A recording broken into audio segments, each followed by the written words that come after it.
Joining me tonight is Sean Chick, and what an impromptu episode we have for you this evening.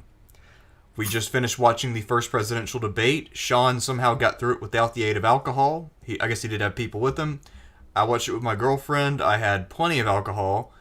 Before we get started, I'm using the Brave browser. If you look in the description of my videos, you can see a link. If you download it, you can give me money that way without having to spend anything. It's a pretty functional browser.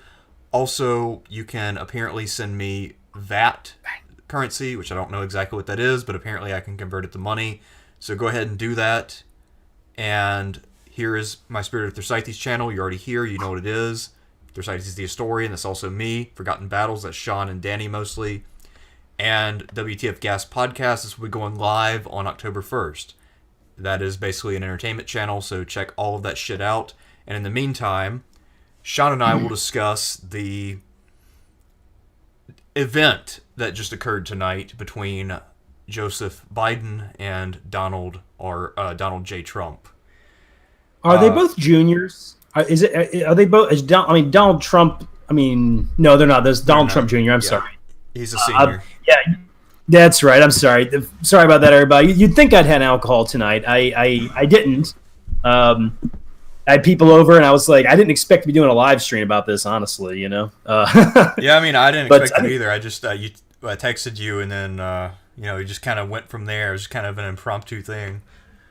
Yeah.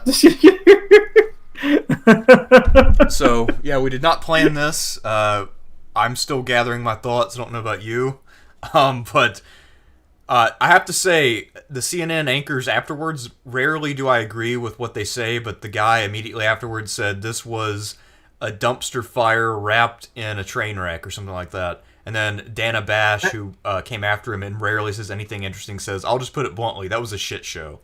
And that's one of the few times where if I were actually in their place, I'd probably say about the same thing. Damn. Yeah, the PBS NewsHour thing, I didn't listen to it for very long, but they were like, well, that's one for the ages. They said something like that, well, I've never seen that before. Yeah, that was special. That was different than anything I've encountered. I can say that.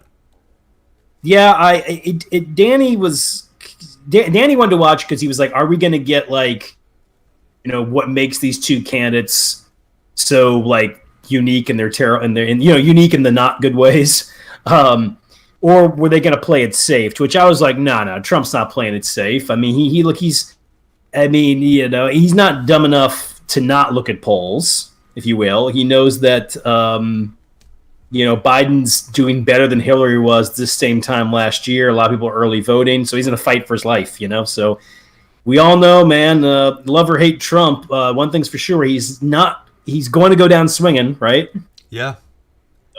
So I figured we were going to get full Trump, which we did. We got full fucking Trump, man. And we got 800% proof Trump. We got a Trump that's a parody of 2016 Trump. We did. Danny's theory is that he was pretty on point at first because he was probably hocked up on Sudafed. See, I think at the first 30 minutes he was following a strategy. And the strategy, which I think was actually pretty smart, is to make Biden renounce the left to try to depress vote. And he was doing that, and then the idiot actually pointed out that's what he was doing. He said, see, you just lost the left right there. So it would have been clever if he hadn't called out his own strategy. Most bad debaters telegraph before they do something, he telegraphed after he pulled it off. So he destroyed the effect that he had achieved. Maybe not quite in that regard. I think he was more or less wanting to point out. I think it was almost like he wanted to point out to Biden, this is the bind that you're in, if you will. I took it as dude, I just pulled one over on you. I just nailed you. True. Yeah. It is actually, you're right. It's one of my thinking. This guy's a bully. It's more of the gloating variety too, but. Yeah, he's taking joy out of that kind of stuff. You can obviously tell that he's thrilled with the idea that Biden has to speak against his own party. Yeah, in many ways. I think it's a good strategy. It's just I say his own party, elements of his own party, more appropriately. Yeah, and the elements specifically that he's struggling with. Mm-hmm. Although it was weird to me, another thing Trump did is he tried to talk about how Biden was struggling with African Americans. I don't think there's any evidence of that. He didn't talk about Hispanics, which is really where Biden's struggle has been this election cycle. Yeah, no, the Hispanic thing didn't come up. I think if I was thinking of what the one of the dumber things Biden said, we'll get to Trump in a minute because Trump had this one moment he killed us. We were dying laughing over here. But I think for Biden, the one was where he talked about beating Sanders. You know, it just didn't really play well. No, it did not. He very much said in the sense of like, yeah, I beat him and nobody. I mean, like you could tell, like that was the one of the few moments in the debate where I felt like Biden came alive, and that was the moment where you didn't want to come alive, if necessarily. Yeah, because I feel like his strategy was the equivalent of in a boxing match if you just cover up and try to avoid hits to the face. But then Trump started throwing haymakers and nailing himself after a certain point. So that strategy worked, although I'd have to rate Biden's performance pretty low because he didn't really accomplish much. No, I mean, Biden did have... I mean, these people both have severe weaknesses, and they really did attack each other on some of those weaknesses. Yeah. The thing is, a few times they would have, like, there was a few times Biden had a good counter. Now, sometimes he just flat out didn't, right? Yeah. But one that he had a good counter on was the law and order stuff. Because, Trump's trying to say, like, like your party is doing this and doing that, and Biden's like, no. And Biden speaks in this very reasonable way. And it should also be noted that, while some people on the, people on the left and some people in the Democratic Party in the moment of George Floyd were really, getting carried away with abolish the police, Biden never went in for it, Right. So I think he put out a very effective defense against that particular attack. That said, some people were going to really nail Trump on the white supremacist thing. Then there was the whole Antifa argument stuff. The white supremacist one was pretty bad from Trump. Danny's theory on that, though, about why he didn't renounce them is, one, he's like, these people vote for me. Why would I renounce people who vote for me? And the second one is Trump doesn't want to be told what to do anyway. True. Right? Like if we go up to Trump right now and say, like, you really need to eat Burger King today, he's going to McDee's. Oh, yeah. Right? So psychologically, he is not fucking capable of this. But he wouldn't, like, he did hurt himself when he said, name a group. Because they just said white supremacists, and let's be blunt, white supremacists really aren't doing much this year. They've kind of crawled into a shell after Charlottesville. We all actually know this, but, you got to, like, play up the fear factor, so you got to blow them out of proportion. Yep, they peaked with like 400 people in a small town, and that was their high tide.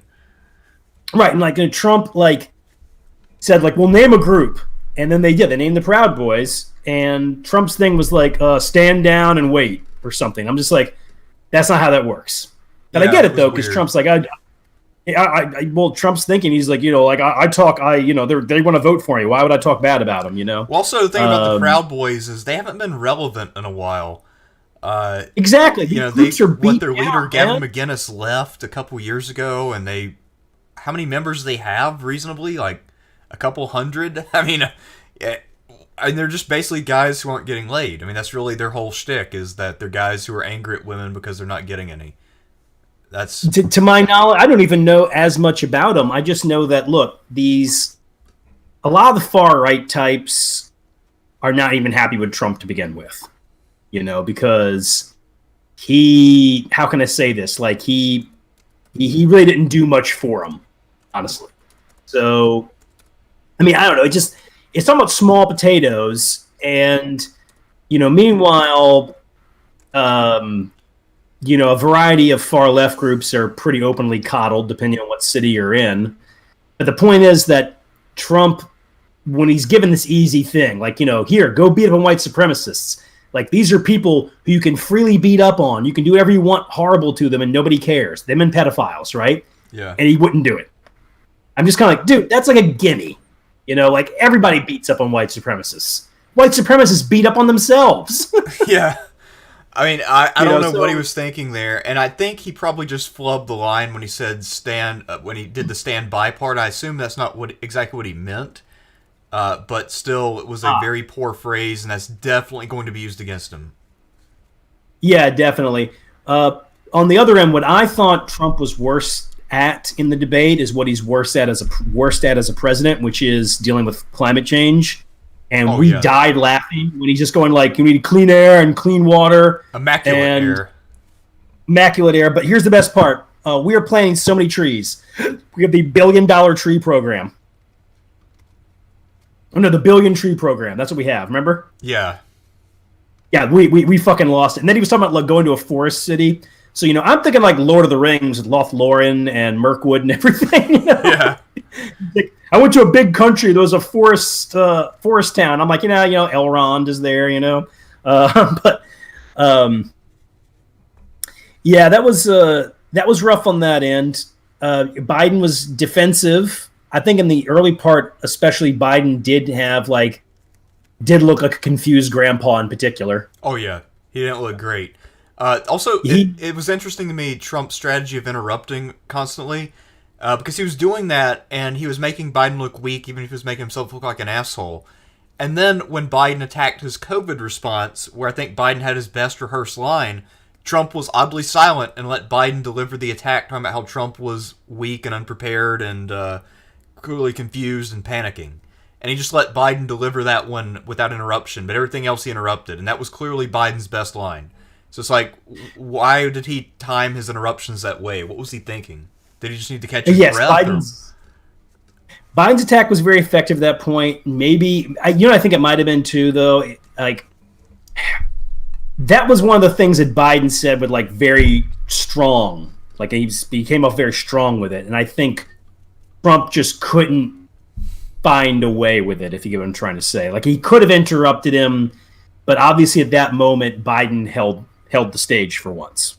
Yeah, and that was pretty much the only moment where Biden commanded the stage for that 45 seconds or whatever it was. But otherwise, it was mostly a Trump versus Chris Wallace debate. Yeah, and goddamn, man, there was one part where like Biden stopped talking, so Trump stopped interrupting him. Like whatever Trump was saying, just stopped saying. You're like, oh, okay, I get it. This is like it's like a fucking dog that only barks when the dogs bark, right? Oh, yeah. Man. No, this was I knew this was going to be an embarrassing election because clearly we're dealing with political failure. Both parties have failed to produce a candidate who is capable of governing the country in any meaningful sense. But holy goddamn son of a bitch. That was a shit show. And, I'm not saying... Well, Biden clearly was not good, and Chris Wallace did a poor job moderating, but I don't know what else Chris Wallace could have done in that situation. Because I hate to defend Chris Wallace because I'm not a fan, but holy shit, what could he have possibly done different? Trump forced him to react, and he forced him into a catfight over time and the moderator's privileges. Yeah, which was very, very dumb. I think Trump probably was hoping for a more friendly Fox News response. And I have to say, as in terms of like debate questions, that was one of the more fair debates I'd ever seen. But Trump. I think Trump was looking for like some gimme stuff, maybe. Yeah. And he also just want to have full control over the stage, and he did do that. They did it in some very embarrassing, childish ways. So I don't know. My opinion of debates is that they don't actually matter. On when you get to this late in the game, people have already decided who they're going to vote for anyway. Yeah, they do matter in primaries though a lot. Right. So primary debates, like I'm glued to the screen. I'm interested. I always try to watch primary debates or at least like get the recaps on them. Presidential ones, unless like one of these candidates just took their pants off and took a shit in front of the camera, I don't see it changing anybody's mind. Although it's basically what Trump did, just in words. No, you literally gotta like take the belt off, take a shit, and like there's got to be something like Joe Biden's like speaking of a job to do, like he's talking about the unemployment numbers, and he just drops his pants and takes a crap, right? And that couldn't lose you a presidential race. I felt like Trump came across as completely unhinged. He was just talking about the radical left, and then he started talking about how the election's being stolen and ballots in a what a trash can or whatever the fuck he was talking about. He just seemed like a crazy person, like a conspiracy theorist off the street rambling, and there was no coherency to what he was saying, and he just did not seem like a functional adult running for president. And that was the worst part of the debate for him, at least in my opinion, was when he was just standing there rambling about how he's going to get cheated. That was pretty rough, in particular because he was so vague on certain points as well. I would say that the radical left thing does not play that poorly. Like, people like say like, oh, there's nothing, like, yeah, the Antifa is a real thing.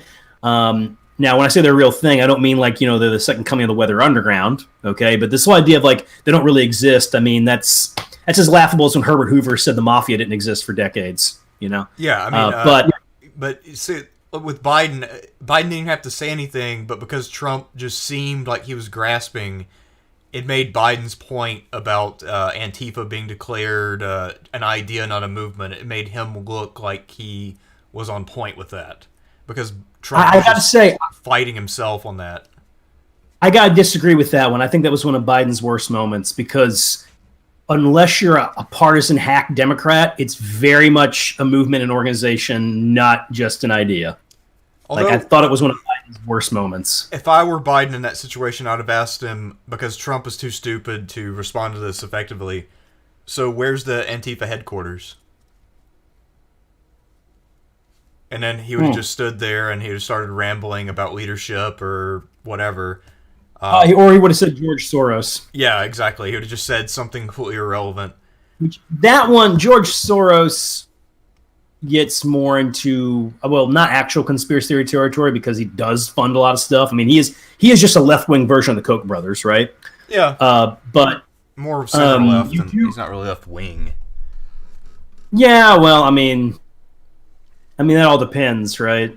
Like, I mean, if you ask me, like, a lot of what the centrists want to do is some pretty radical, crazy shit to begin with. But anyway, but point is that, he could say some shit like that. Yeah. Now, of course, like, I was talking to somebody about that, because they were saying, oh, Antifa's not a thing. I'm like, yeah, it is. But it's like, you got to understand, like, it's not like anything you've seen recently. It's closer to, like, the Wobblies from 100 years ago is what it's more similar to, if you will. Shit, I wish. Oh, you wish? Yeah, well, yeah, the Wobblies were cooler, right? Yeah, they were definitely. The point is, I'm talked about class.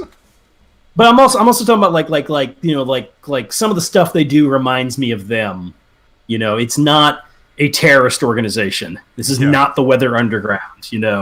This is also not like civil rights movement. With like Martin Luther King Jr., Ralph Abernathy, and all the rest. This is not one of those things either.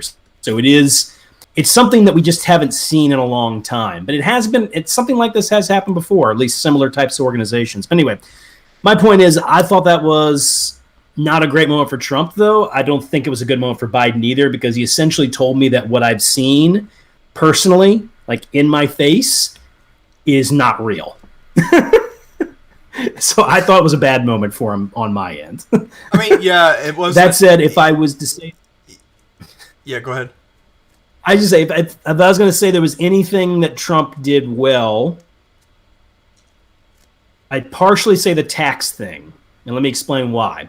First off, in one case, he's fucking lying. Of course, he's only paid like a few $100s in taxes in the years they said. Right? We know this. Where it worked for Trump was when he just said, like, yeah, I've taken advantage of loopholes with laws written by this guy. And I'm like, yes, Trump is correct. Yeah. He, like other rich people, have taken advantage of loopholes set up by guys like Joe Biden. And, when Joe Biden's up there saying, like, I'm going to repeal the Trump tax cuts. Like, look, it's already known, man. Like, they've already overheard Biden telling the corporate donor types. What was his words? Like, like anything I talk about with economics, don't worry about it. I think the word was, that's just to like, what did he say? Like, that's just to make the Warren people happy. We all know Biden is not doing anything about that shit. Right. Those tax cuts are staying in place. But even if they're repealed, we wouldn't really be making progress. We would just be undoing a little bit of damage. Exactly. But, I mean, I mean, we're watching the Democratic Party become a party that does performative economic, performative class issues, but it really is truly probably more than ever maybe a corporate party, really. Yeah.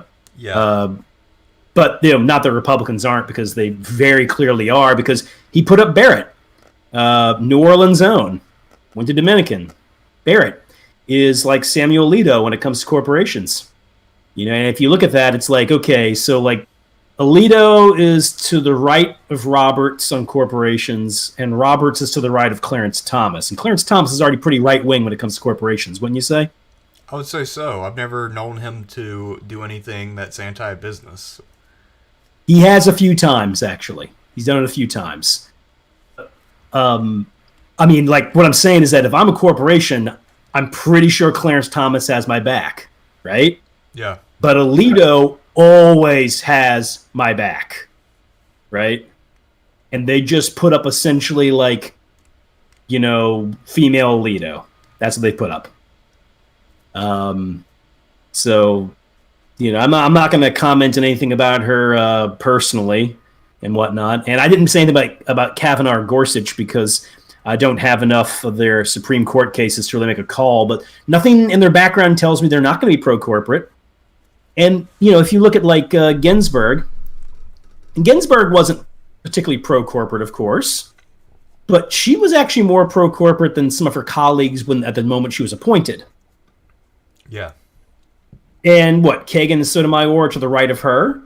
I mean, the way the Supreme Court is configured right now, it has never, ever been this pro-corporate, not even the Lochner era of the early 20th century with, Edward Douglas White was the Supreme Court was the Chief Justice at the time. Yeah.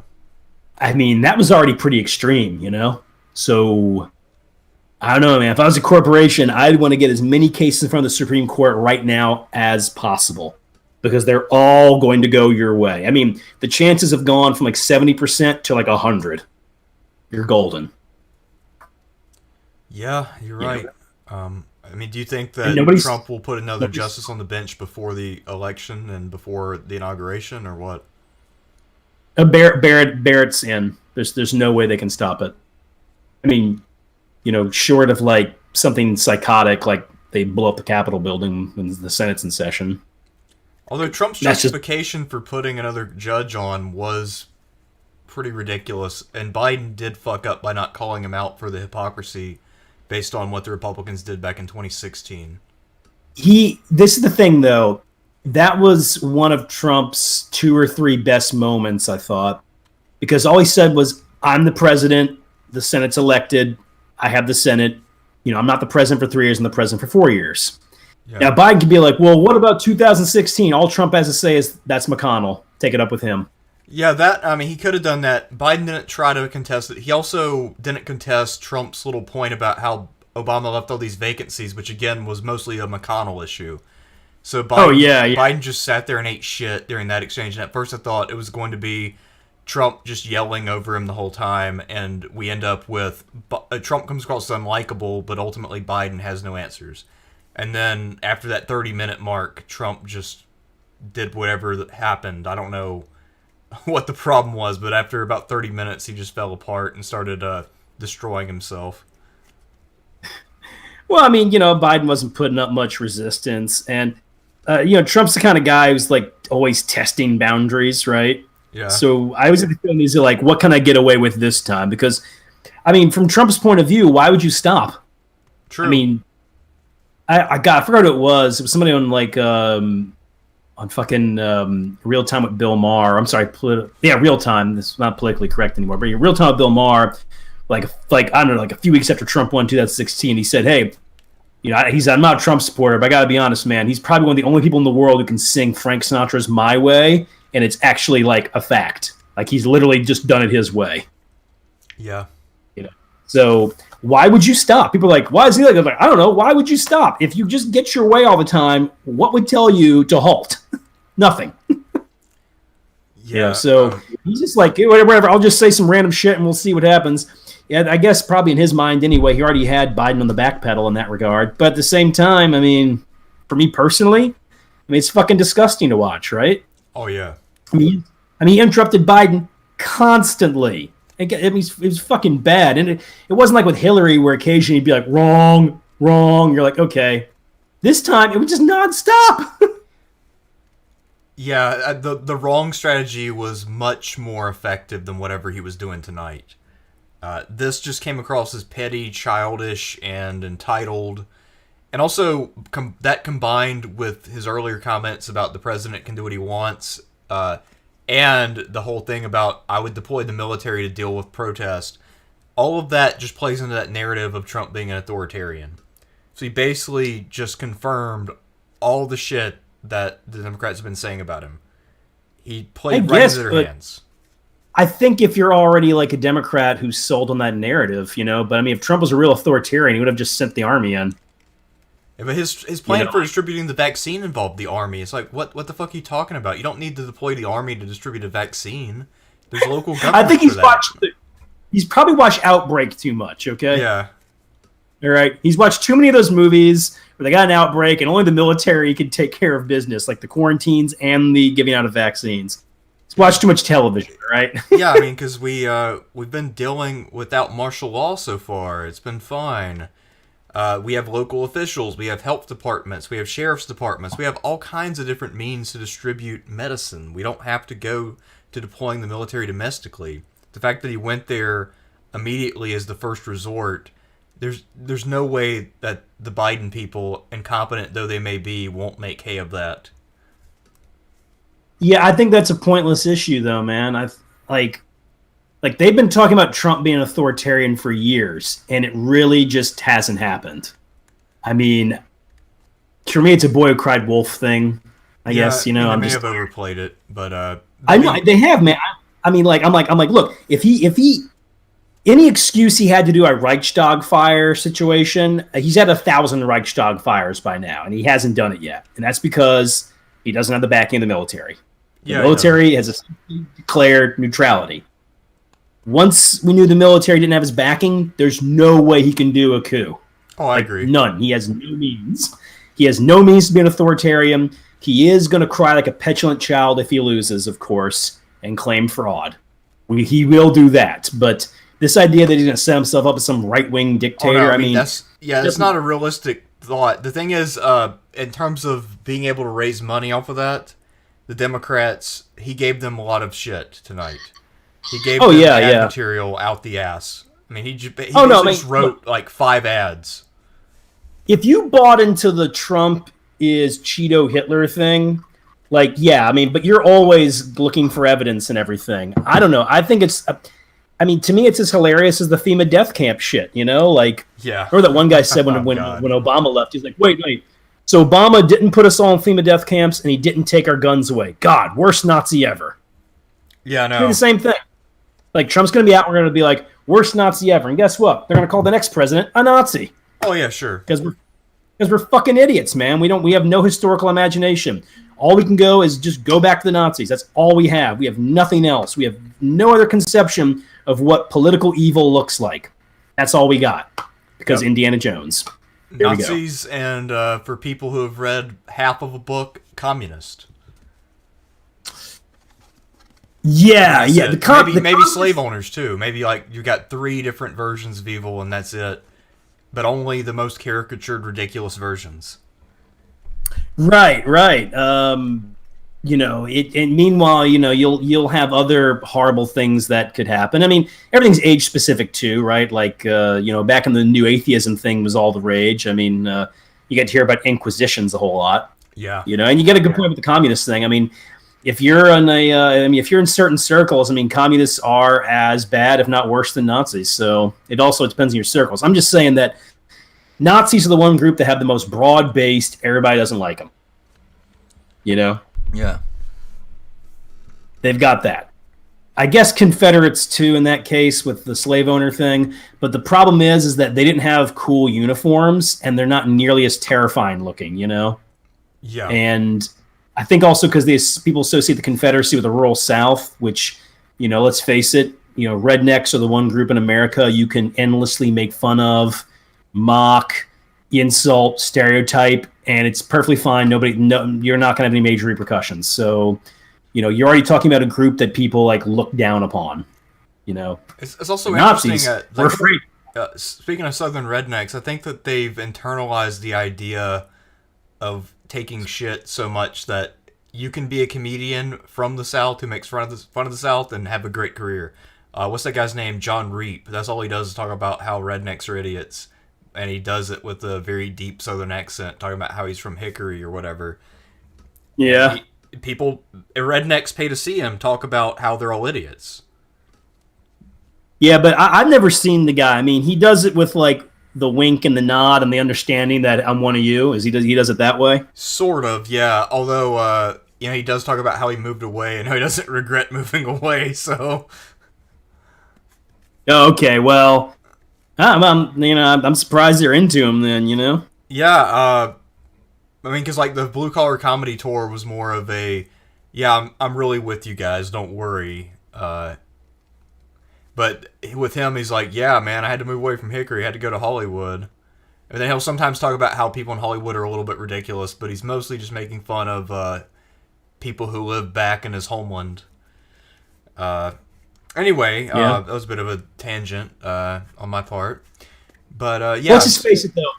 Well, we'll say one last thing, man. Like, Nazis, they make into, like, movie villains, right? And they're, impressive looking, if you will, like scary. Yeah. Like, they just don't do that with Southerners. I mean, maybe individual Southerners, like, in Deliverance or Texas Chainsaw Massacre, right? Yeah. Which I will say is an interesting thing to me, because if you look at movies from the 1930s and you see like country folk in the movies, they're portrayed in a much more positive light. And they'll even have movies where if they felt they might be mocking them, they'll even make apologies for it, like Child Bride, the Ozarks. They have like a PSA in the beginning that says like, "Hey, we're not trying to make fun of rednecks," or hillbillies in that case. And then by the time you get to the 70s, because you've had the civil rights movement. And now the Democratic Party is shifting away from Southern voters. You get the whole like, okay, these people are just like a bunch of degenerate monsters who will eat you, right. or rape you or something, right? Anyway, just a quick aside there. So one claim that I remember from the people, the CNN people at least, is they said that there might not be any further debates. I think that they're wrong about that. One, because after that debate, Trump will definitely want to have a redo. And two, because clearly a lot of people understand that Kamala is the real force on the ticket. So the VP debate will almost certainly have to occur. Yeah. To what degree do you think she's going to be in charge? I still believe they're going to try to do the Decade of Kamala strategy, which is basically they have Biden serve just over 2 years. He steps down, Kamala takes over. That way they try to immunize themselves against an attack from the left in the primaries. And they try to get her 10 years rather than 8. And she's a corporate-friendly candidate who can effectively hold off the left. Because I think they are looking at a 2020s decade where the left becomes more powerful in terms of support, especially as conditions continue to worsen, and then Kamala is a way to try to head off the tide. Yeah.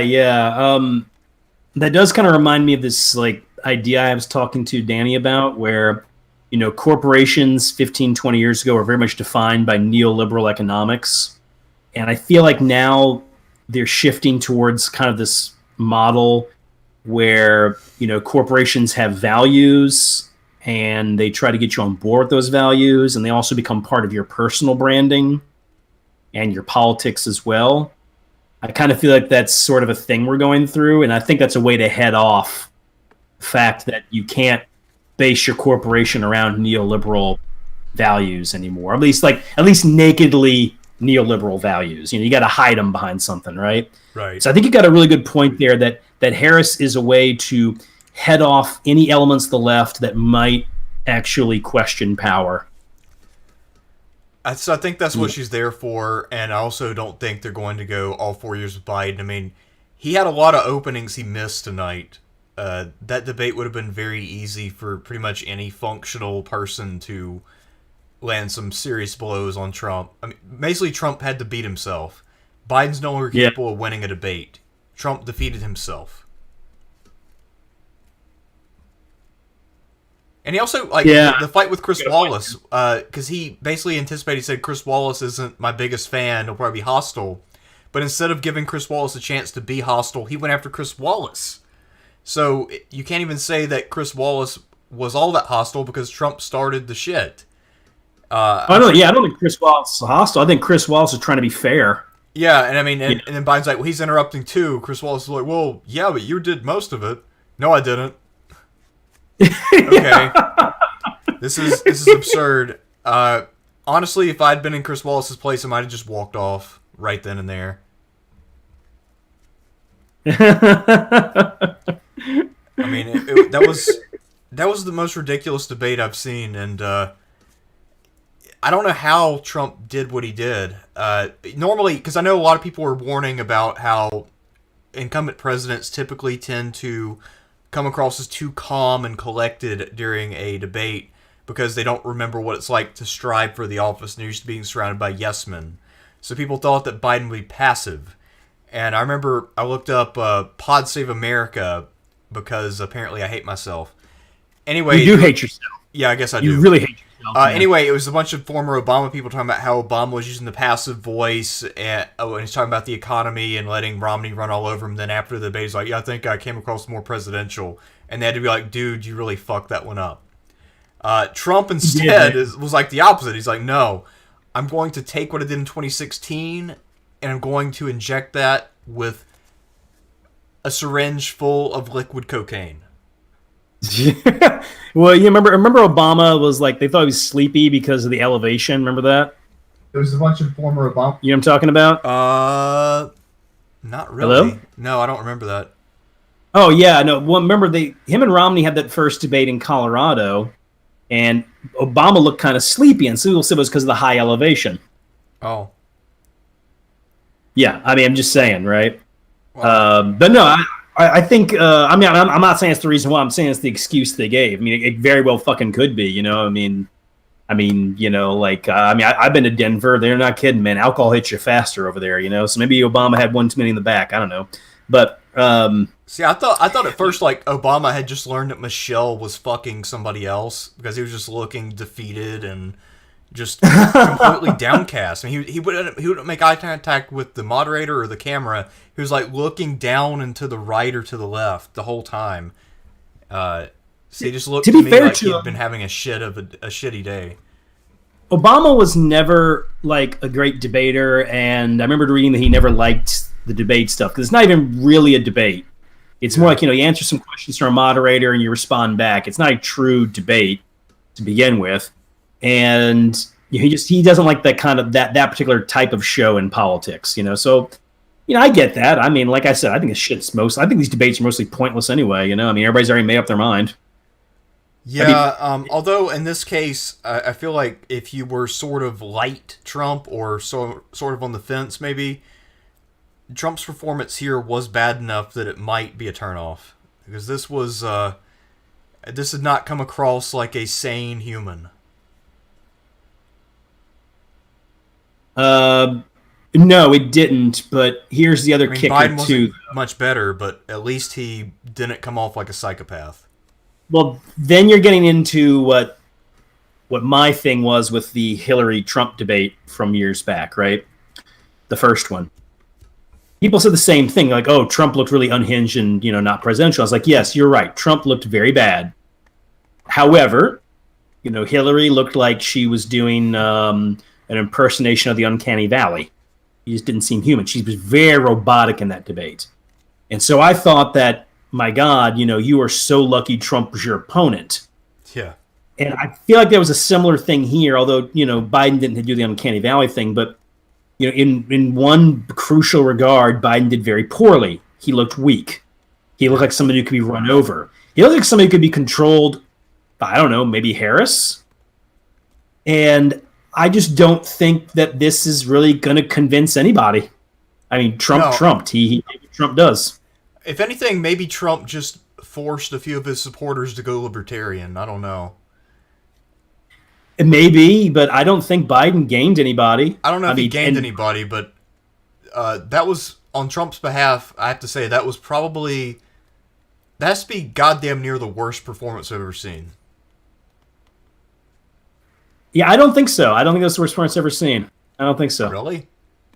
No. I mean... this is what we've been with for 4 years here. Oh, sort of. If he surprised anybody, it was with the volume.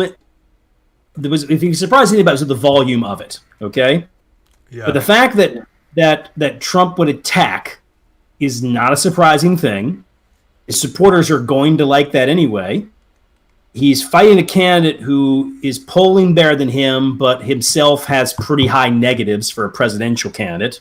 Right. And who's also got like lots of weaknesses that Trump exploited a few of. Of course, Biden exploited a bunch of ones too. I'm not saying that it was some masterful performance. I think we just watched essentially two senile, fairly incoherent liars go at it. I do emphasize that part too. Trump definitely told bigger lies tonight. But I mean, there was some shit Biden said where I'm like, you're lying. You're lying. I mean, same thing with Trump, where I'm like, yeah, right. Billion tree program, huh? Yeah, I mean, with Biden, when he said that he cares about expanding healthcare and that kind of stuff, I mean, clearly that was a lie. But the thing about tax cuts was a lie. Or he would fix tax code, that was a lie. I mean, he stumbled a lot with the when Trump was like, I just exploited the loopholes you set up. He couldn't really have an answer for that one. When Trump was like, oh, whatever, when you were in charge, the Chinese ate our lunch. And I'm like, yeah, Trump's correct. Guys like Biden just played along. I have to say one of my takeaways from this is something I've said many times. The two-party system has to go. Clearly, it's failed. And absolutely. If we have to choose between these two fucking morons, that is political failure at its finest. I can't think of a finer example of how the system has failed rather than having an old man who barely was able to respond and couldn't take advantage of openings to another almost equally senile old man who basically pulled out a revolver and emptied the whole goddamn thing into his foot while grinning. This was horrible. This was an absolute travesty. Yeah. I do want to say, I think Biden did the better of the two for sure. But that wasn't good. No, and to be fair, it wasn't so much that Biden did better than Trump, just that he didn't damage himself as much. He didn't do his self-harm. He didn't really do anything to advance himself, but he also didn't commit self-harm. At least not much. Trump, he basically committed seppuku. And I don't know why. He wasn't forced to. It wasn't like Biden was putting pressure on him. He just did. No, seppuku is something you do when you're defeated, man. If this is to be suicide, Trump did a kamikaze run. Yeah, he did a kamikaze, but thought that he didn't know he was in the cockpit, apparently. I don't know.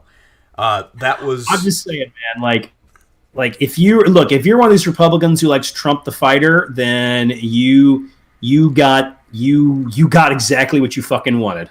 All right? Yeah. It could have been a better done fight. Obviously, Trump was more on top of his shit in the first 20, 30 minutes. It got worse as it went on. Especially got worse when you got into things like climate change, where he really just is stumbling around, And of course, he had some pretty grand lies that he said. Yeah. But I guess the problem with the lying thing is that if you're in a world where so many people are lying to you, right? Right. It's what's one liar to another. I know I say that, and people are like, well, obviously this liar is worse. I'm like, I get it, but the point is it starts to just kind of overwhelm you after a minute, right? You just kind of go, well, they're all lying. I mean, shit, like Trump was mentioning about being under surveillance and them trying to remove him as president from day one.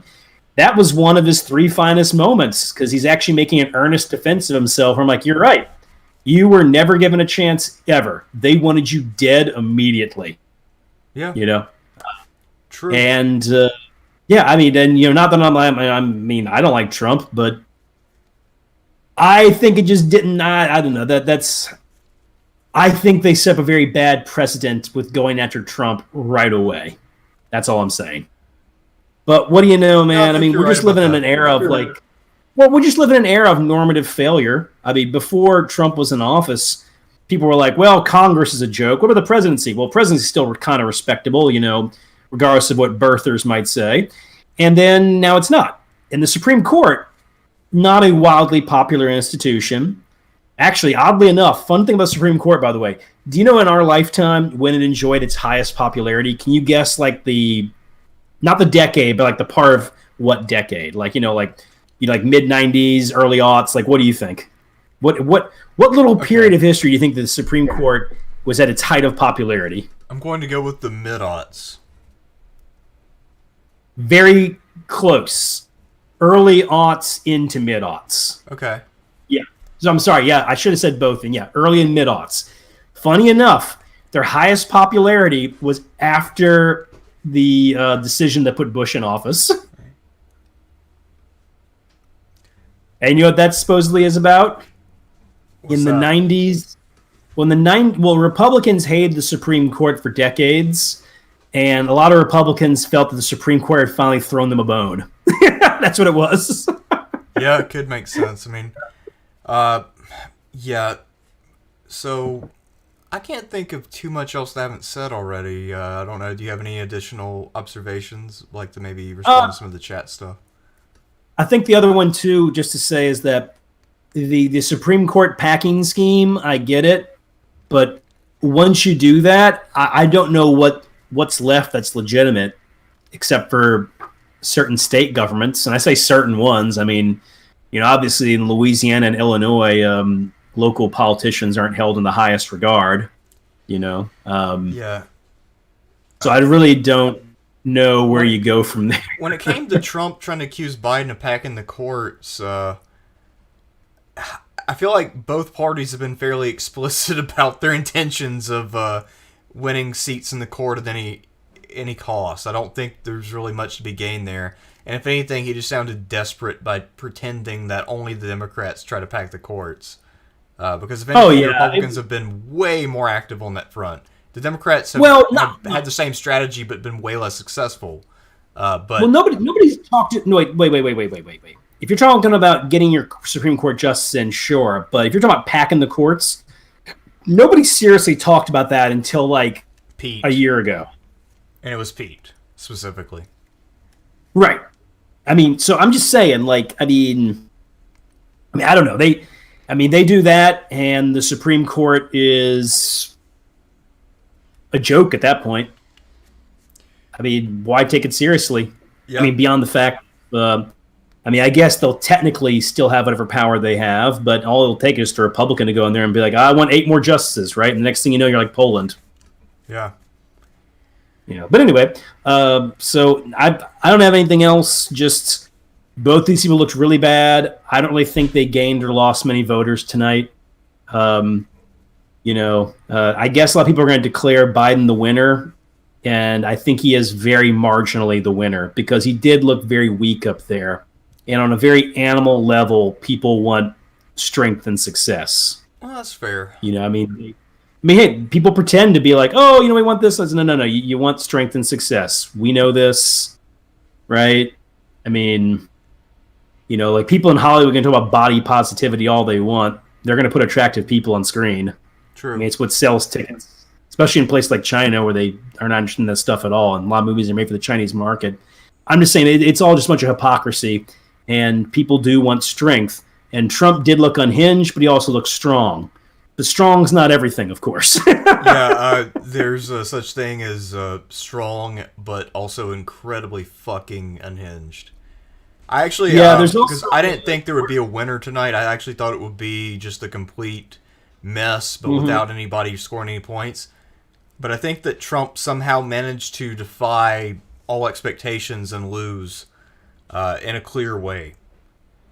Because I didn't expect him to lose this way. I thought he'd be able to hold back just enough to make Biden look weak, but also make himself look dumb, but then just leave things where they were. But he just went the extra mile and somehow managed to make himself seem even worse than Biden, which is incredible. So wait. Think about this real quick. Have you seen the movie The Wrestler, right? Oh, yeah. Mickey Rourke? Yeah, he plays, Randy the Ram Robinson with the Ram Jam. Yeah. I mentioned that because, I mean, Trump in the end is an aggressive showman. He has been since the 80s. It's played out well for him in his mind. Mm-hmm. I kind of feel like it was like watching the end of The Wrestler in a way where it's like, look, I'm probably going down. If I'm going to go down, I'm going to go down the way that I've done it. I'm going to do it my way. And boy, did we get it. Yeah, we did. And in that regard, man, I just got to say, like, for on this end, it's how I put it this way, man. I think Obama in 2012, the first debate, was worse than Trump tonight, because the problem with Obama in 2012 is he looked weak and he was boring. All right, and this, my friend, was not boring. It wasn't boring. It was hard to get through, though. I'm glad it was only an hour and a half rather than the usual 2 hours or whatever it usually is. That is very true, especially as that went on, because, it does start to get like a bit monotonous, right? Although the people who said it would just be two confused old men yelling at each other, 100% accurate.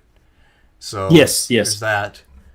So gerontocracy, never a good idea. Ask the Soviets about it. Oh wait, you can't. They don't exist anymore. Oh, really? Now, huh? Yeah. So what do we read a few chats here? Ego Border says, I thought Biden was surprisingly coherent, but said nothing of substance. I think that summarizes his performance perfectly. Yeah, I think so too. Don't you think he wasn't, he had some moments where he slipped up, but he wasn't particularly incoherent, right? I agree. I mean, he didn't really lose the thread. He did stumble a little bit, but nothing too bad. A lot of his lines didn't have a lot of impact because of the stumbling, but he got through them. Well, sort of. Trump kept interrupting, so you can pretty much just pin it on him if you want to. Whatever. To be honest, though, Biden's never been like... he can have good moments, of course, but he's never been like a great debate guy. No, I saw Trump's worst moment. I think his worst idea in the debate. So he attacked Biden twice for being dumb and talked about his college transcripts, right? Remember that? Oh, that was so petty. I know, but also, do you think Trump's grades are better? Because I'm skeptical of that. From what I've read, yes. Actually, Trump was pretty good in school. Really? Well, a few things to keep in mind about him. Trump is like a task-focused guy, like get this done, right? He was going to business school. And I'm not saying some great businessman because he's not, but he does have some skill in real estate. And also, he doesn't drink because of his older brother. He didn't socialize a bunch. When he was in college, people said he was just kind of there and he was gone, Huh. He was well thought of in school apparently, but he wasn't like super popular. So this guy like had time on his hands to study. Oh. I didn't realize that. And he was not going out and this guy was not partying. Like he's not Obama smoking weed or George W. Bush, having some beers at Yale, right? Right. Yeah, but that being said, Trump should probably never talk about intelligence because he does not come across as smart when he talks about nuking hurricanes and whatever else the fuck he said. But he both told these me guys are dumb. Trump, they should probably just not bring that up. Just let that one rest, I would say. Now, now, pardon me, though, sir, but Trump told me he did not say he nuked hurricanes. Well, that's what he said, but I remember it happening. And also I remember him, what was the other dumb fucking thing? He said, I'll rake the forest. I'm surprised Biden didn't hit him on that because Trump was talking about forest management again.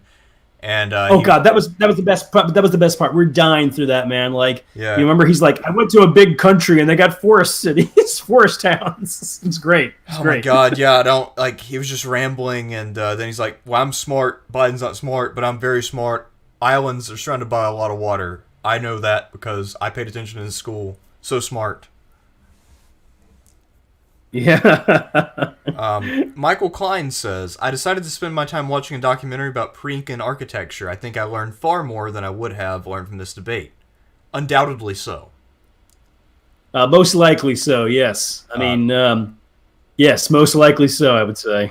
Lucas Lamson, I thought it was funny when Biden said he is the Democratic Party. That was the part of the debate where he was definitely getting his ass kicked because Biden making people think of the Democratic Party and then associating it with his decrepit old ass, that was the worst thing he could have done. And if Trump hadn't bailed him out by then melting down, then that would have been the kind of line that would have really stood out as being the point where he lost the debate. Yeah. I mean, of course, Trump's like, it's working, just keep doing it, but bigger, But yeah, that one, me and Danny were like, okay, it's like, what, a Louis XIV moment or something? I am the sun. But you know what? In some regards, that tells you that the Biden-Harris presidency might be a really confused one because, some people were saying like Harris is really going to be in charge, and I'm like, I'm not so sure about that. I think that there's going to be a lot of like backroom squabbles, with one part of the staff and the cabinet taking the side of the other person over the other one, right? And you can kind of see that because Biden was very much like, this is my opinion. Like, I am not into violence. I'm not for abolishing the police. I am the Democratic Party. So when people like Tucker Carlson are like, oh, Biden's just going to be a puppet. I'm like, I don't see that. I'm not saying he's going to be firmly in control, but I think we're going to have a very confused presidency. Could be. Levant E, I think Trump's strategy was more about creating a chaotic atmosphere in which Biden didn't make any points other than calling Trump a failure and a liar. To a certain extent, I think that's correct, although I think that he was trying to get Biden to denounce the left to try to depress turnout among his base, because Trump's model of political success is you get your base to turn out more than the other side. To be fair on that one, though, that is the model the Democratic Party has also embraced, which is a sign of intense partisanship to begin with. So the old days in the 90s about arguing for the independents and moderates is over. I think in that regard, that was kind of what the strategy was. And I think there was, I don't think it's going to change anybody's mind, though, but I mean, Trump did show the daylight that exists between Biden and the left, is all I'm saying. Yeah. Yes, the white boys are basically white supremacists, but they're mostly just guys who can't get any. Gerald Logue, in my opinion, Biden held his own but lost. I disagree. I think he didn't really hold his own, but still somehow won just because Trump knocked himself out. Let's see, Levant E, Trump can make up for the flubbing on white supremacy in the second debate. I mean, he'll have to. That's why I think that CNN's wrong to speculate that Trump will cancel the next two debates. Gerald Logue. But they think Trump would cancel? I think Biden would cancel. Yeah, like try to just be like, well, 1-0, retiring. Just be like, hey, I went up there and this guy just interrupted me. Look, if you're rating people on fucking decorum, Trump's got like a Z grade, right? So yeah. I would think of Biden. I think Trump wants another one. Trump fucking likes it. Trump likes fighting. Yeah, because Biden was maybe E- F+ if we had to do a tier ranking, and then Trump was fucking a Z. I don't know. No, I rate him higher than that, man. He landed some punches, and he was entertaining. Not in a way that would inspire a lot of confidence, though. Except among people who are really into him already. If you weren't already really into Trump, there's no way that you looked at that and you're like, man, that was pretty cool. Look, man, if you're like me and you're already in the Doomer party, you're looking for some kicks before the whole shithouse goes up in flames, right? Yeah, I think I have to. Morse. I don't know if we'll get into it tonight, but I think I'm going to have to join you in the Doomer camp. I was thinking about it earlier before watching the debate, and the more I think about it, I think that America's political system has stage 4 cancer. And what we're debating is not the cure, we're debating palliative care. Yeah, but nobody ever says we're doing palliative care, right? Oh no one says it, but I think it's I think that's where we're actually at. Yeah, no, it's over. I don't know what form it'll take, I don't either, but I remember I told Tina, and she's like, have you been talking to Sean? I'm like, well, yeah, but not the last couple days. And so she blamed you. Well, I want to... It was hey, that's me. Fine. Yeah. You can tell Tina this from me. When I say this stuff, I honestly do not say to convince anybody, because people who want to keep on fighting, more fucking power to you. Boromir's awesome. Go fight your fight. I'm just saying my point of view, it's hopeless, but that's just my point of view. I'm not here to convince anybody to join up with me. And I'm only talking about America right now. Other countries have got other futures ahead of them, maybe even bright futures. We just don't.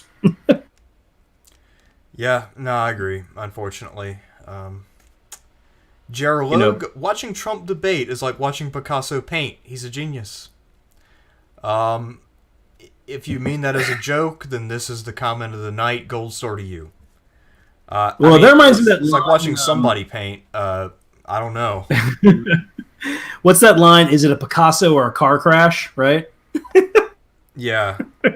Levant E, the bigger discussion is one that is too grand for you guys to tackle tonight, but that is how is that you get Trump, which is pretty fucking nuts, but his challenger is Biden? Yeah, I think we've talked about that in the past a lot, though. Clearly, we're dealing with political failure. A normal, healthy system does not produce either of these fuckers. Even 10 years ago, Trump would have been laughed off the stage. Well, yeah. I mean, remember, he looked into it in 2011 and then pulled out. Oh, yeah, I remember he got humiliated by Obama at the press correspondence dinner after the killing of bin Laden. And he just sat there like an asshole with the smirk while Obama was ripping his dick off. And then he came back in 2016, shocked the world, and now we're living through that. I think actually, if I'm not mistaken, Trump's first. Year Trump first considered running for president? I think it was like 1988 or 1992. Yeah, 1988, as a Democrat, of course. Yeah. Because people forget that we're all talking about this guy who's been a registered Democrat most of his life. Yeah, true. And I think some of his kids were still registered Democrats in 2016. Mm-hmm. Let's yeah, see. Just fucking hilarious, man.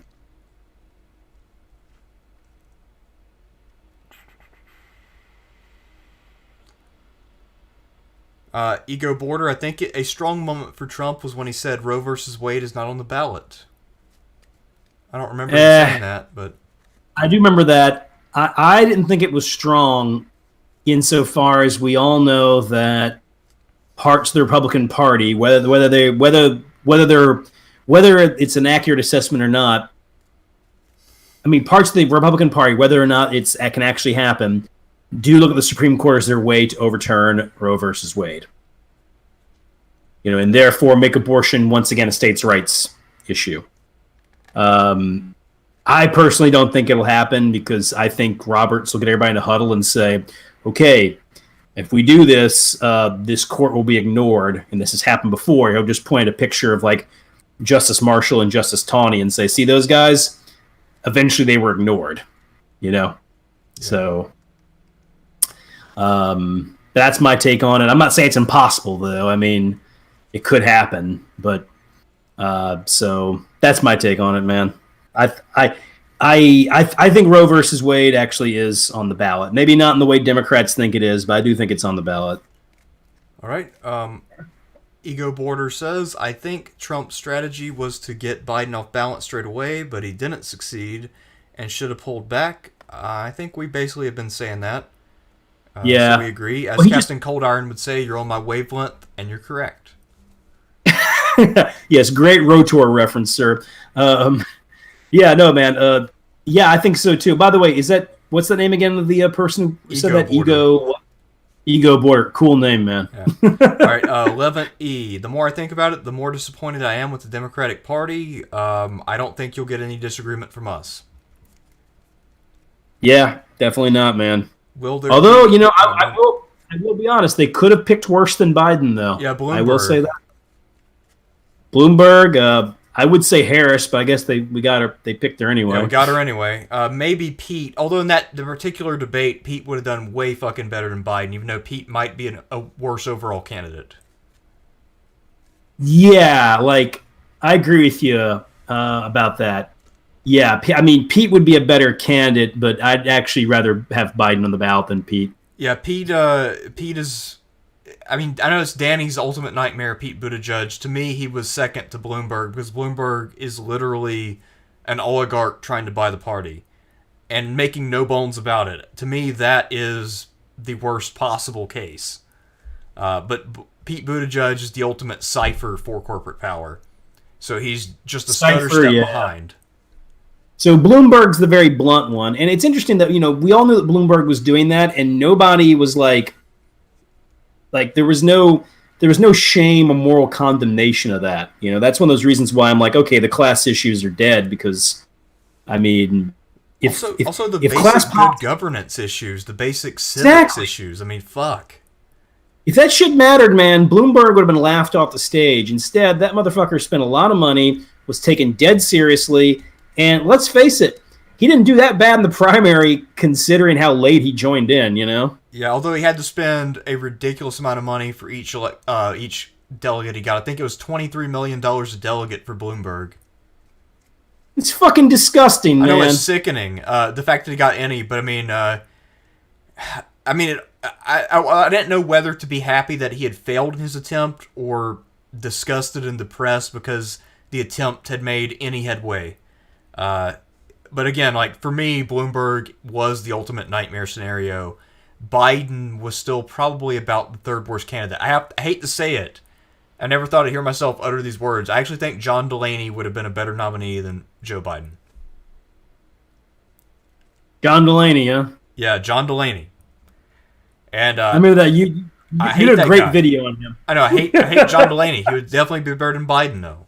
So, I feel like my mouth just got filled with a pile of cow shit. But there you go. I just said it. It's out there now. Oh, fuck. Who was the guy from Montana? Who was that? Oh, Steve Bullock. Yeah, I think Steve Bullock actually would have been a fantastic candidate. Comparatively, yeah, Steve Bullock would look like Jesus right now compared to Biden. Yeah, I'm not like Bullock fan number one, but he had a lot of things in his favor, except that he's an old white guy, and that's not really a thing unless you're Biden, because Biden's got name recognition. Bullock still knows where he is, so there's that. Yeah, but we've already proven with Trump that people will vote for nearly damn well anything. Okay, so the bar for becoming president has gotten a lot lower. I agree. All right. So yeah, if you don't know where you're at, if you're talking about your hairy legs and roaches and corn pop, you too can become president. Or if you are a birther, you too can become president. Yeah. Well, let's see. Where's the next comment?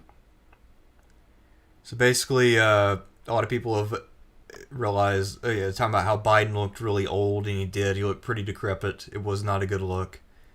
Yeah, they were commenting on that over here. Ashley was saying that he looks like he aged 10 years in the last 3. I think Levant E. agrees with what you said. He said, Thersites, we see Trump every day. He's crazy, mean, unhinged, etc. every day. I don't think anyone is going to change their mind about Trump based on this debate. He wasn't as bad as you say. Yeah, he was bad. It's just that, he wasn't anything special. Okay, think about this, man. What if, I don't know, what if we were watching, what if John Kerry gave a debate performance like Trump in 2004? Okay? Okay, so say that again real fast.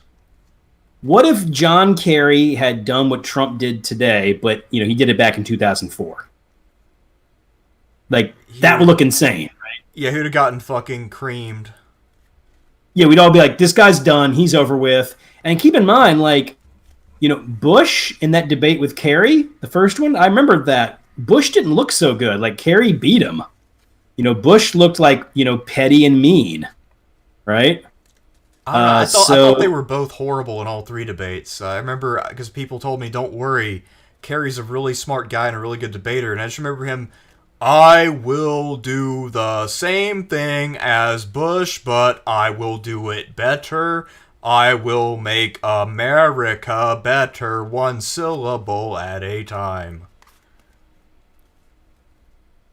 Okay, That's all hear I you. heard when I heard Kerry. I mean, because I know we're probably going to have a disagreement. I guess we'll just preview it now. We're on my main channel, Thersites the Historian. At some point, we're going to do a failed presidential contenders, and I know we're going to have a disagreement about how to rate Kerry because I'm thinking very low and you're thinking toward the middle. So, I guess we won't get into too much now. I'm actually thinking towards the middle.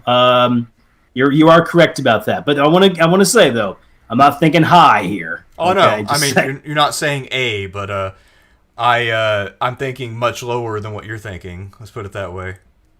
Although spoiler alert, DeWitt Clinton is getting an A. That's a spoiler alert. All right. Okay, I didn't know that. Okay. That's a revelation to me too. Hey, there you go. There's your spoiler. All right. DeWitt Clinton's getting an A, and Mondale's getting an F. There's your spoilers. Although I don't think the Mondale one, I don't think that's much of a spoiler. I don't think too many people were expecting otherwise. I thought about giving Mondale an E because of Ferraro, but I also think that Ferraro was a mistake.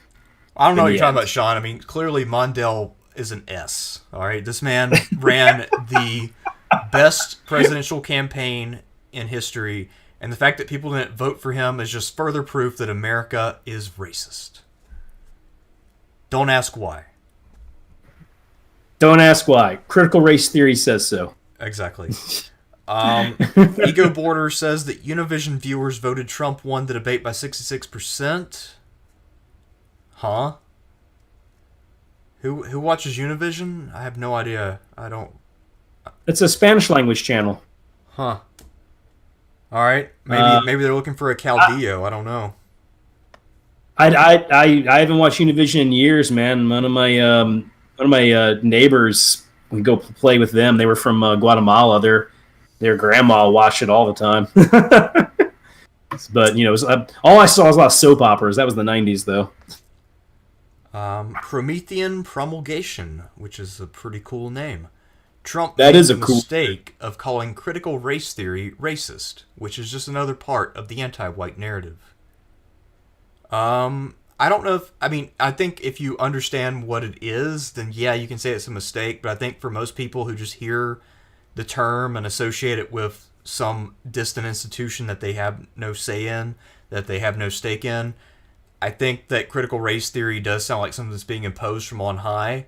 So actually, I don't think he made a mistake politically, even if the idea of calling it racist is maybe a bit of a stretch, if you actually know what you're talking about. But most people don't.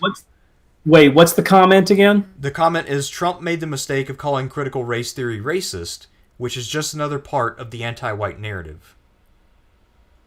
Oh, yeah. I think what that person means is that, correct me if I'm wrong, but I think what that person means is that if you call something racist, then you're just playing into the left-wing anti-racist project. In other words, like this whole obsession we have with who's a racist doesn't favor right-wingers; it only favors left-wingers. Kind of like flag waving. I say it because like the evidence shows when you wave a bunch of flags around, people think Republican, not Democrat. Yeah. Well, if you start talking about racism associated with Democrats. You start talking about racism a bunch, they're not going to associate with Republicans.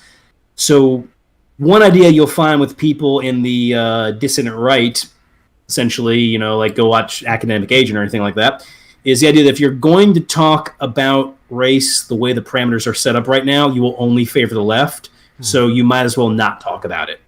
Interesting. Or disavow it, essentially. Okay.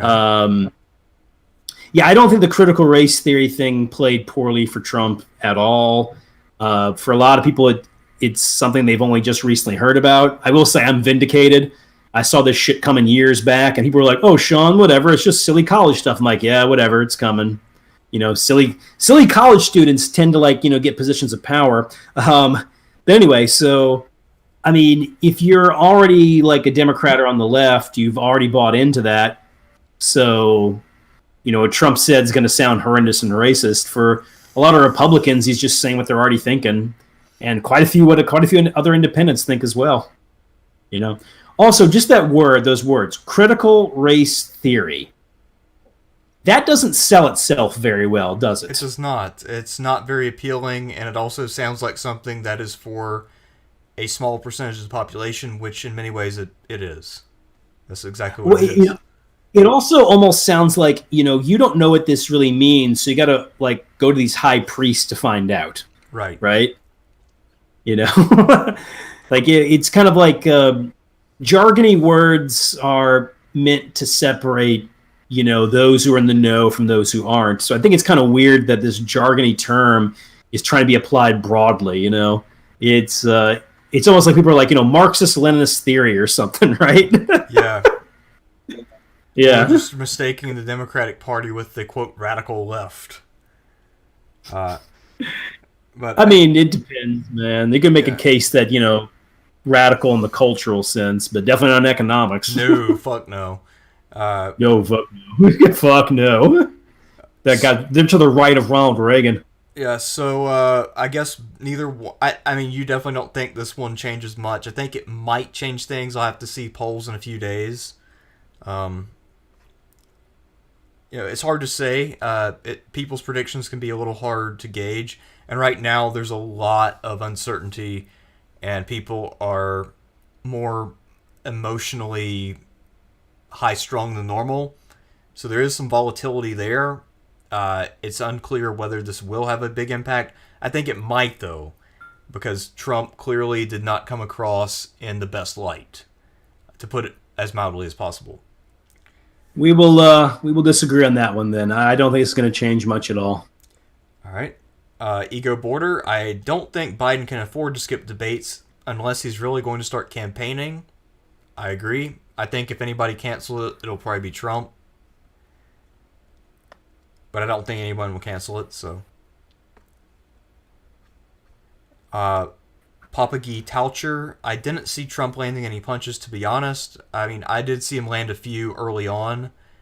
And arguably, as Sean said, the point on Antifa may have counted as well. Although it was pretty ineptly delivered.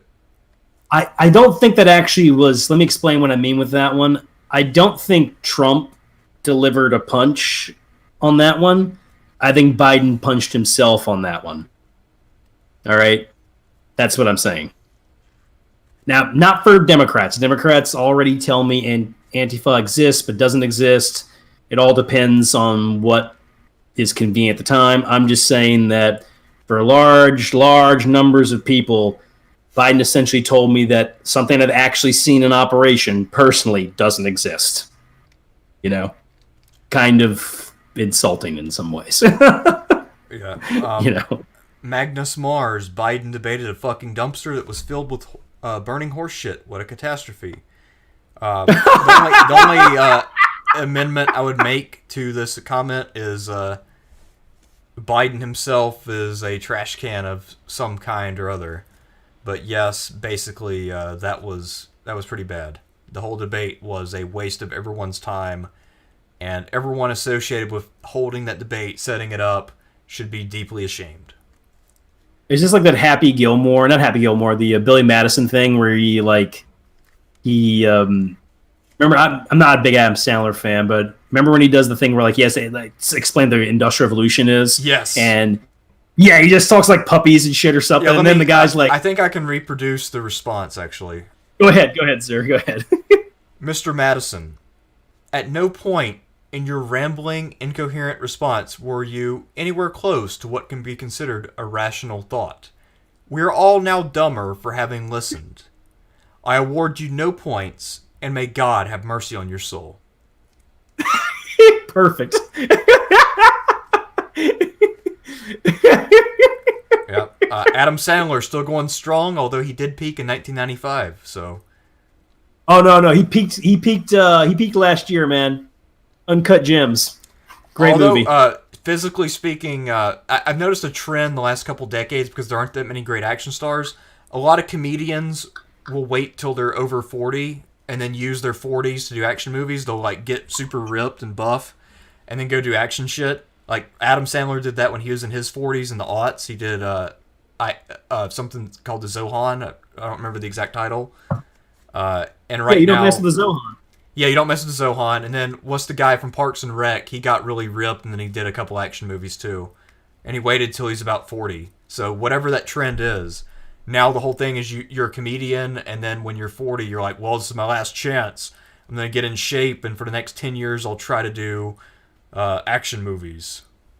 There's also a thing where you hit 40 and you're like, let's do some drama like Robin Williams. Yeah, it's like, I guess it's my last chance to be a muscular hunk and save some ladies. God, man, Robin Williams was really good, though, playing, like, weird, creepy guys. Yeah. You know? Yeah, Right. like a 1 hour photo. That was good. Yeah. Let's see. Wayne Messam would have been the best candidate. Well, Oh, God, fuck. I hate to say it. Wayne Messam. I hate to say it. He would have done better in that debate than Biden, though. He would be a worse candidate overall, but in that particular debate, he would have been a lot better than Biden. Although we haven't seen him debate because he never did well enough to qualify, so.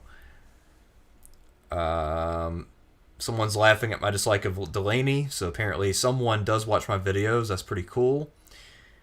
11E, I dislike Biden. I hate Bloomberg, and I hardly hate anyone. I agree. Actually, I kind of hate both of them, but Bloomberg is definitely worse and more loathsome.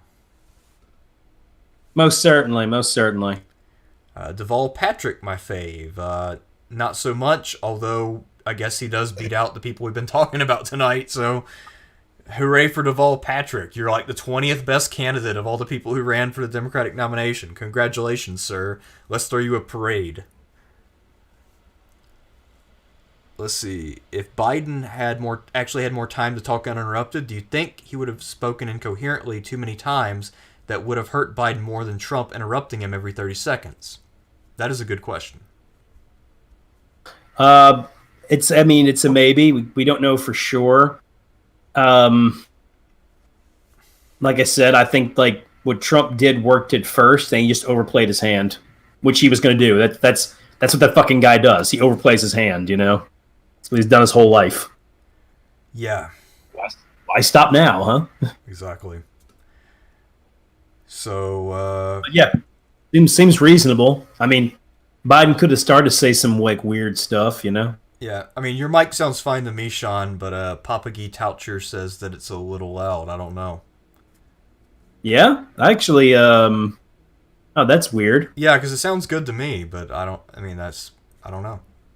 Nope, same distance away. You know what? I'll move it back a little bit. Why the hell not? Then again, actually, I did turn my volume down earlier. I was doing a playthrough for my WTF gas thing, so that might be what it is. I don't know. Let's see. Seth Becker just tuning in. I thought Trump won handily, but the whole debate was painful. What y'all's take on it? Well, we've been having a take on it for the last hour and 22 minutes. It was very painful, that's for sure. I think that Trump defeated himself. To be clear, I don't think Biden won necessarily, but Trump lost. But Sean thinks it was kind of just a nothing incident, I guess. I mean, I think debates are kind of nothing in general unless you do something dramatically horribly out of character, like, you know, taking a shit on stage. But that said, like, the debates will have an effect on can have some effect, I think, on just how close the election is necessarily, right? Yeah. And I just don't think it changed too many people's minds, but I will say if I had to pick a winner, I'll go with Biden. Yeah, that's fair. I mean, it is possible that this doesn't move the needle at all. I will concede that. That being said, I haven't seen too many people shit the bed that hard, especially in an involuntary manner. It's not like Biden was out there throwing curveballs. You know, I mean, he was just standing there like a dumbass, barely able to put together a sentence, and Trump was still punishing himself for no reason. So, I don't know. Literally, all Trump has to do in the second and third debates is just rein it in. Just pretend that he's someone slightly less stupid than himself, and that's all he's got to do, and then he would easily win those two debates. But yeah, but here's the thing, though. When Trump screws up in life, he blames somebody else and fires them. yes, Okay? true. So if he decides he did poorly in the debate, which is debatable, he could also be like, no, I did magnificent, you know. He'll just, like, you know, fire, like, the debate coach or something, or, like, the debate prepper, whoever it was who was helping him get ready. just move on from there. Yeah. Bluebell 51 says Biden is to the right of Reagan. Largely, yeah. In many ways. I mean, our system has shifted so far to the right since Reagan that at this point Reagan would almost have to run as a Democrat, even without changing his platform. Either that, or like he'd be John Huntsman, and people would say, "You're a rhino, bro." Reagan would most definitively be a rhino in this current. Well, at least he would definitely be a rhino in the Tea Party era. That's for sure. I don't know how he'd fare in other regards, though. I mean, Reagan was one of those like free trade types and whatnot, and that's kind of not really soup of the day with the Republicans at the current moment. Yes, true. They have moved on that one some. Let's see.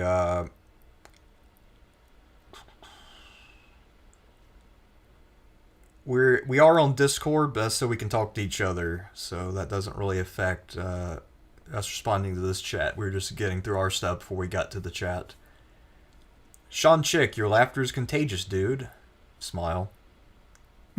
Thanks. I've been told that before. Yeah. All right. Why is Trump so angry? Well, it's because he's the kind of guy who has to pay for every sexual encounter he's ever enjoyed. That's why.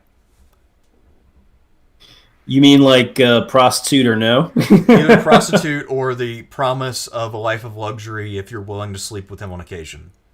Because let's face it, if Trump was forced to resort to his own means, his own charm and looks and all that to pick up women, he would not be having a very active sex life. Let's leave it at that. You're talking about contemporary Trump, not 80s Trump, right? Any Trump. Even back then, I mean, because back then, obviously, he was less fat, but his face looked weird. Back then, he was way too angular. There was just like a lot of, I don't know. That's the 80s, though, man. Angular was in. Maybe. Like weird looking. No, maybe to it, man. The art style of the 80s is extremely angular, like very geometric, lots of straight lines. I mean, I don't know. I look at old Trump footage. I'm like, I get it. He's also way more coherent back then. Yeah. Clearly he was. Yeah, I think he has slipped some. I know I have one friend who said that he's convinced Trump has dementia because he thinks that Trump is more grouchy and egotistical, and he thinks that is a sign of dementia. I don't think Trump has dementia. I just think he's not very smart. And the reason he sounds worse now than in the past is not so much because of decline, although it could be a factor, but a lot of it just because he's forced to speak on subjects that he knows less about. So before, he's just talking about himself, which is an easy topic. Well, before he talk about... what did he talk about before? Like himself, real estate, women, trade. Exactly. Things that he's actually had a chance to look up. Now he's asked to talk about hurricanes and viruses, and Trump doesn't know shit about those subjects. So that's why he sounds so bad. He wants to, like, can we just talk about, like, fake tits? Yeah, can we talk about my poll numbers, my crowd sizes, something that I like to talk about, please? Can we talk about a real estate deal? Can we talk about how we're getting screwed over by this country on a trade deal? Like, that's the stuff that he knows something about. He's been talking about this kind of stuff for decades, right? But yeah, now you're right. He's got to talk about like hurricanes. He's like, hurricanes? What do I care? I'm from New York. We never get hit by hurricanes. Oh wait, that's right, Sandy. Sorry, but you know what I mean. New York isn't like hurricane central, right? Michael Krause. Both were such shit that no one can decide who won. Possibly. In a large part. Bluebell 51. I think it was like watching fish argue. I've never watched fish argue before, but I agree, I guess. I don't know. I mean, like, I think fish should have a better argument, really. Right? Yeah, maybe. I mean, shit, Of course, I was going to say, like, when a shark eats a fish, but that's not really an argument. That's just being a predator. But no, man, I don't know. Michael Krause. Fish. I think Trump will get some heat for his comment on his supporters monitoring the polls, but I don't think most voters will even care about that remark. You're probably right. I think you're dead on right. I think they not only don't care, but this idea that the election is going to be stolen is like a bipartisan belief right now. Not who you think's going to steal, but just that general feeling, right? Yeah. So, like there's going to be a whole. How can I say this, man? Like what he said has zeitgeist behind it, so it's not going to be taken as badly as people would say. That it wouldn't be taken as badly as say in 2004, right? But that's how far we've come, right? Right. Let's see. Pence needs to save Trump next week. Maybe, assuming people care. I think the VP debate might be more impactful just because, Trump's an older guy, clearly obese, whatever, might die of a Big Mac heart attack anytime. And then Biden doesn't look like he's up for a 4-year term, so I think a lot of people will be looking at that debate a little more critically. Harris is still somewhat unknown, the people who didn't follow the primary. And as a debater, Harris is very variable. If you want to know how well she'll do, just roll the dice, and who knows what'll happen. With Pence, he's kind of boring but steady. I'm going to disagree with you on that one, man. I think Harris is actually terrible in debates. Mostly terrible. She had one good performance and then a lot of shit. Yeah, and that one good performance, I don't even agree with that narrative. I don't think it was actually a good performance. I think it was a good performance for, the far left identity politics crowd, and that's really it. Yeah, I mean, she was trying to find a path in a crowded field, so I understand why she did what she did in that debate. I mean, and she, of course, admitted later, well, I was just trying to find a debate strategy. I don't believe any of this shit I'm saying. I think it also helped her. I think the one thing that helped her in that one is that Biden himself just didn't have a good defense. Yeah. So I will say that I think it was less of a case of she found some brilliant maneuver because she didn't, and more of a case of just Biden looked bad at that moment because he stumbled in his response to that. But I really think that Harris is a god-awful debater. I hate saying it. I think Pence can make mincemeat out of her. Oh, by the way, fun fact about they do not like each other. Oh, really? Okay. No, I mean, okay. So, for instance, have you ever heard? Have you ever looked up or remember the Lieberman Cheney debate from 2000? No, I've never subjected myself to that level of torture. It's considered the most boring of all the vice presidential debates. Understand, some vice presidential debates can be highly entertaining. Like 92, when Admiral Stockdale shit the bed, that was entertaining. Okay, but Cheney and Lieberman agreed on so much and personally liked each other so much, it was hardly a debate. And people afterwards were like, what? There was like they didn't really disagree, And I think that actually even helped depressed voter turnout just a smidge, because that was a moment where I was like, okay, this really doesn't matter. Like, these two guys just hung out and said, yeah, whatever, And so you could have people who don't hate, who feel neutral to each other or they like each other. But from what I've read, Harris and Pence apparently loathe each other. And so I expect a pretty feisty debate overall. I don't agree with Pence on much of anything, but he did. Not that it was necessarily tough, but he did clean Tim Kaine's clock, which is fucking sad to watch. Yeah, Tim Kaine was pretty pathetic as a debater. Also, the thing that was really pathetic is that people were trying to pretend like he's a really exciting pick and a really smart pick for Hillary. Because I have a lot of friends who are, party line Democrats. I had to see that bullshit on Facebook. And again, that's one of the reasons why I barely used Facebook in 4 years. Because I have some people who are Trump people, some people who are Hillary people. And seeing those posts was fucking sickening. And it literally drove me off the site. Yeah, Tim Kaine was one where I knew some people, very intelligent people, they read the Canterbury Tales and can write essays about it, but they were like, Tim Kaine's a great choice. I'm like, okay, obviously politics is not where your brains lie. Okay.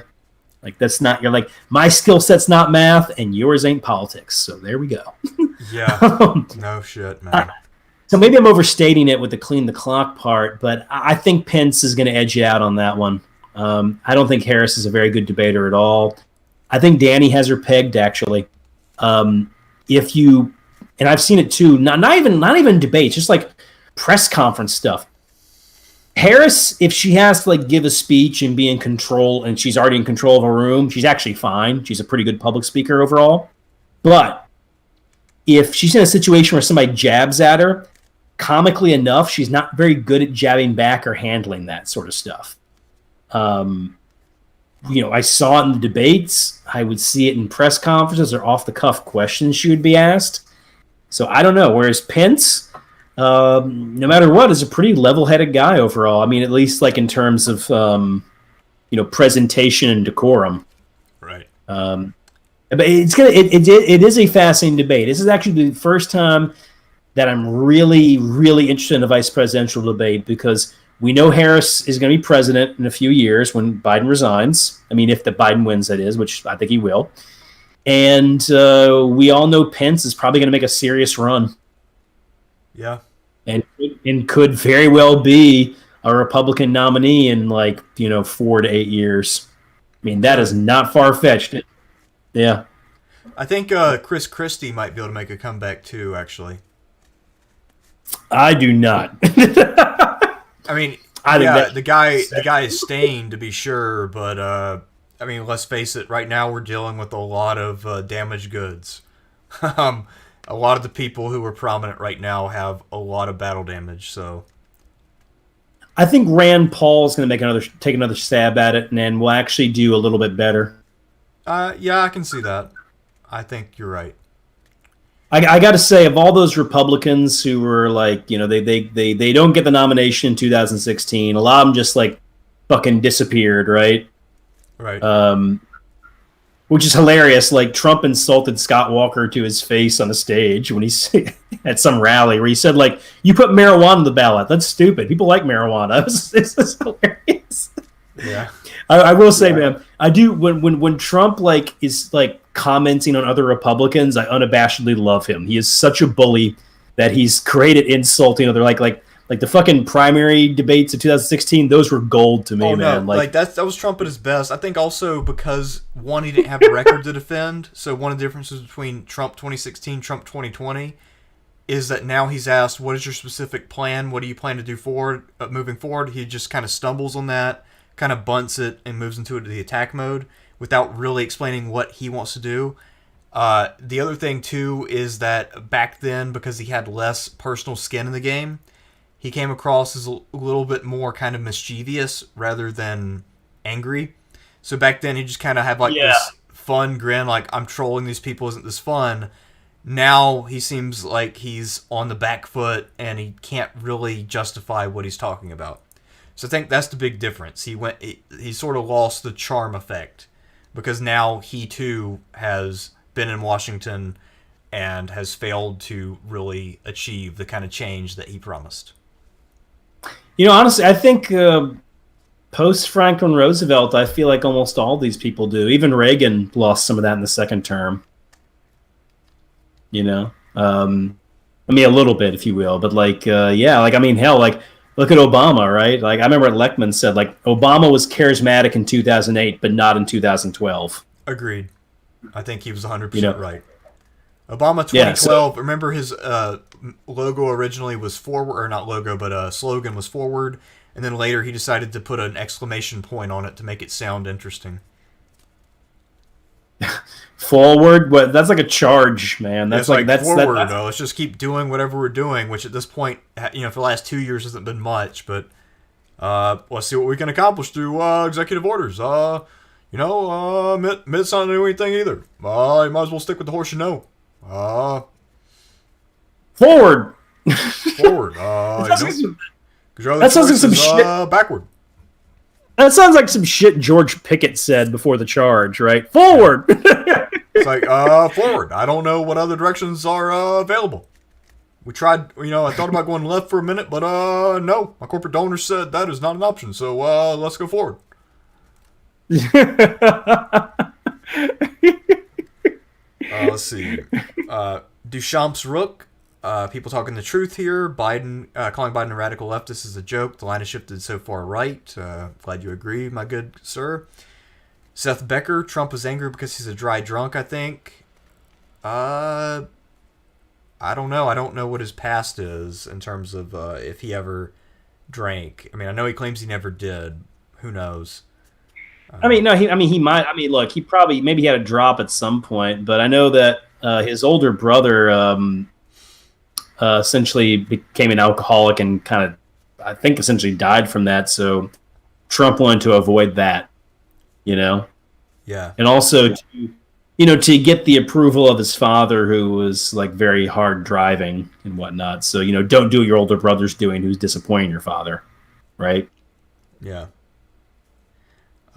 Ego Border. I'd like to agree that Trump lost, but since he prevented Biden from making points, I'm not sure I can call it.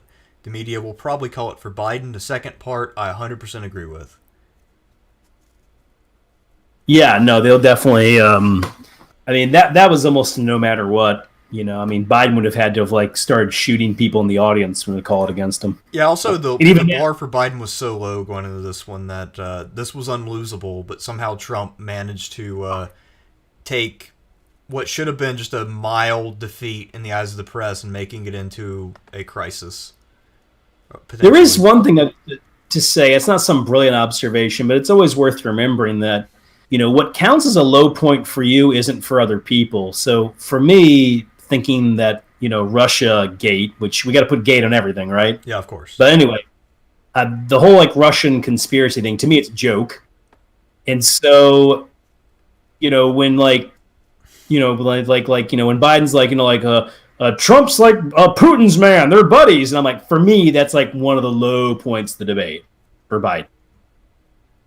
But so many people believe that Trump is some KGB plant or something, or so there's a bunch of people who for them that point totally landed, and for me, I'm just that was one of the 5 worst Biden moments for me personally. I mean, I also groaned at that point too.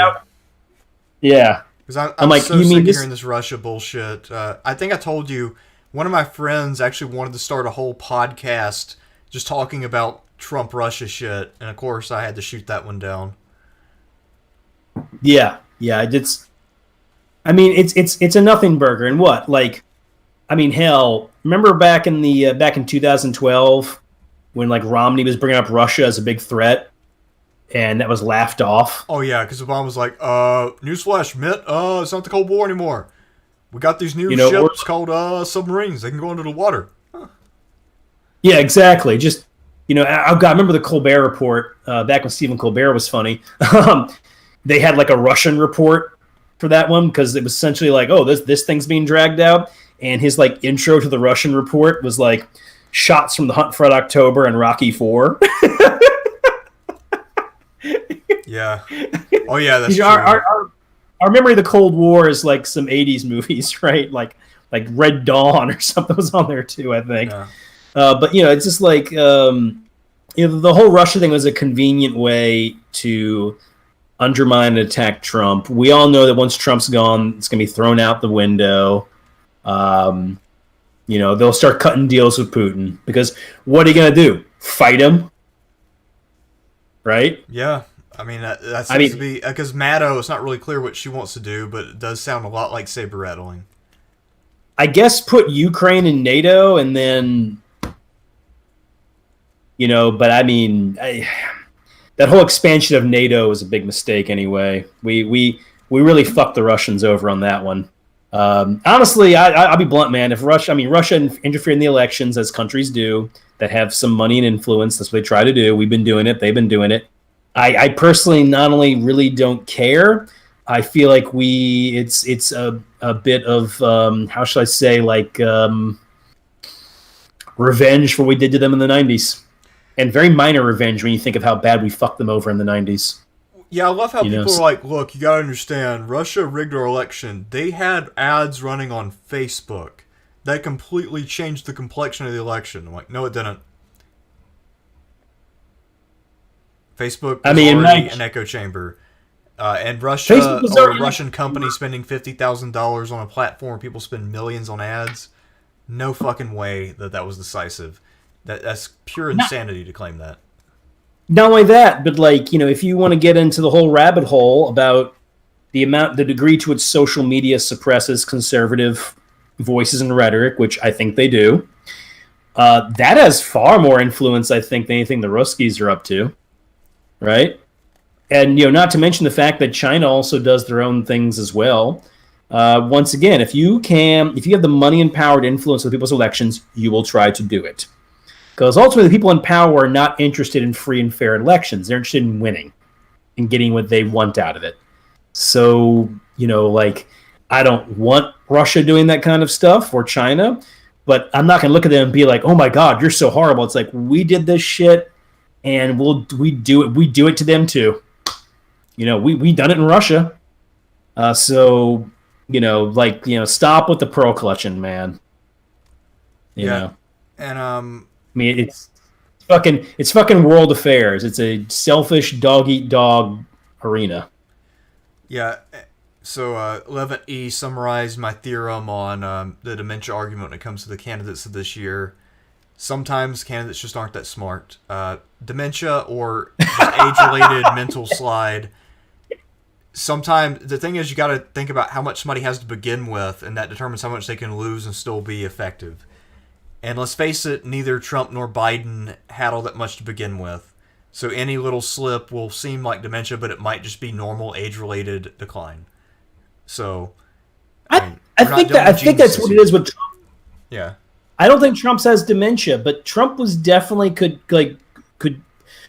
Trump could have more coherent sentences with a fifth grade reading level 10, 15, definitely 20 years ago. Yeah.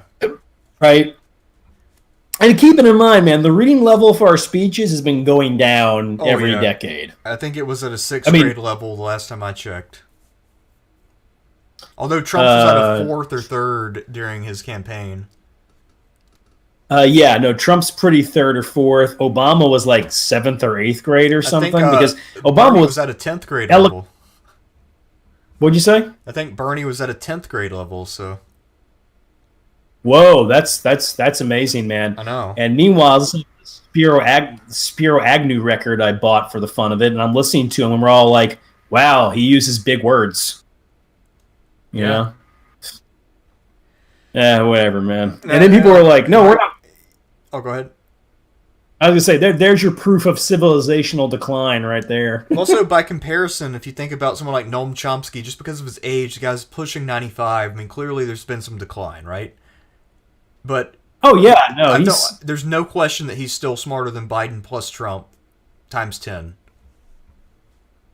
Yeah, no, he is. Although, like, he's really, in the last, not even 4 years ago, but in the last 2 years, I was like, man, now you really look old. Yeah, he's aged a lot. He's a lot slower to respond, and he doesn't really seem to do much new. There are no new thoughts. It's just repeating what he's already thought over the last 5 decades or however long he's been a public intellectual. But that being said, what he still has to say is way more coherent and put together than what we're hearing out of either of our candidates who are 20 years younger than he is. So, do you think there might also be a beatdown effect with Noam Chomsky? Like he's been spending decades. The stuff he was talking about in the 70s, we still have not really addressed, right? True. I kind of feel like he might have reached a point where he's like, what the fuck have I been wasting my time on? Maybe not wasting my time, but, just like, holy hell, how much effective I had, I think might be in the back of his head. I don't know. It's a possible factor. That being said, I feel like it's mostly age. Yeah, I feel like he's not the kind of guy to get discouraged because he's been at it for so long. By the time you reach your 90s, if you haven't been disappointed yet and things are still going the same direction, I don't think there's going to be any, like, holy shit, now I'm depressed. I think you're just going to keep going at that point because that's what you've been doing your whole life. You're not going to switch up your game plan at that point. I think there's also maybe like this... so many things he spoke out against have accelerated, too. Yeah. And like I say, Noam Chomsky, I mean, he's he's not he is a he's very much more a free speech libertarian.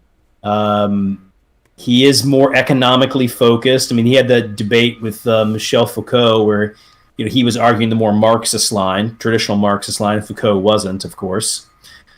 And so, I mean, Chomsky has to kind of know that his variety of the left, well, he's still respected and on the left. His variety of the left is like, its stock has never been lower, except maybe 1989, maybe? Yeah. I mean, I don't know. I mean, well, all right, the argument could be made that through the 90s into the aughts, it had no stock at all. And the only reason we can say its stock is low is because it's low compared to how it looked, how we thought it might go a few years ago, right? But I would have to say that, I will say that, like, when I'm watching and reading articles by your Marxist left, like they're very demoralized. And you got fucking Biden up there in the debate stage bragging about how he beat Bernie. Yeah, right? That was not a good look. That was not a particularly good look, but you could tell that he was like, hey, man, I beat him. Like, because in his mind, I mean, in his mind, it was a fucking Rocky movie, right? I mean, Sanders had all this money. There was this energy behind him, especially after he won Nevada. People were like, oh, wow, Sanders is really going to do it, So in his fucking mind, he just beat, like, Ivan Drago. Because we all know that if Sanders is a Rocky villain, he's Drago because, Drago's a communist. And also, Bernie has the same posture and physique as Drago, so that's also a factor. Definitely the same fucking physique. Yeah, Totally completely. Physique, man. And also the same steroid regimen. I mean, you can look at Bernie and tell that dude is juicing. So, also, I mean, that's like Rocky IV, because Biden's like, I've been around a while, but this was my greatest challenge. I mean, I had to train in the Soviet Union, like climbing up mountains and shit in order to beat, Sanders. I mean, even Drago, right? Yeah, exactly. It's like, this is the greatest achievement anyone's ever achieved. Don't let anybody tell you otherwise. I mean, sure, I had the whole party establishment behind me, but don't worry about that. Oh, God. Shit, think about it, man. Like, for Biden, like Obama's kind of like Apollo Creed in a way, right? Yeah. They're buds. Well, I mean, they say that. They're actually not buds, but, like, they're buds, right? And, Drago is Rocky IV. I don't know how I can fit Rocky III into that, though. Oh, speaking of things Trump says... Harris is Rocky III. That's it. Harris was Rocky III. Harris was Mr. T. Okay, there we go. I thought of another thing Trump said that was weird during the debate. He's talking about Obama's economy. Then he said, and then that guy got fired. So apparently he forgot about term limits. I don't know what guy he was talking about. Was he talking about Obama? Yeah, he's talking about Obama getting fired. I'm like, no, dude, he didn't get fired. He got 2 terms. He had to leave. What are you talking about? I mean, I don't, because I know Obama is pretty confident that he could have won a 3rd term if he was eligible. I'm a little more skeptical. That being said, I think he'd have done better than Hillary.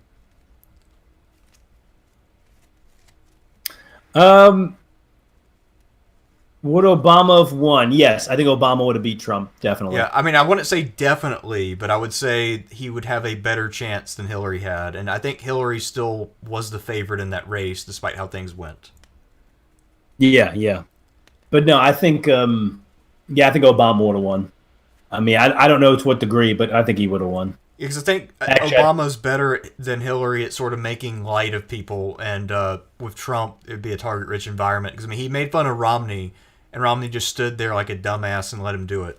And I think with Trump, it would have been a much easier task, especially when Trump wasn't there and he was at rallies.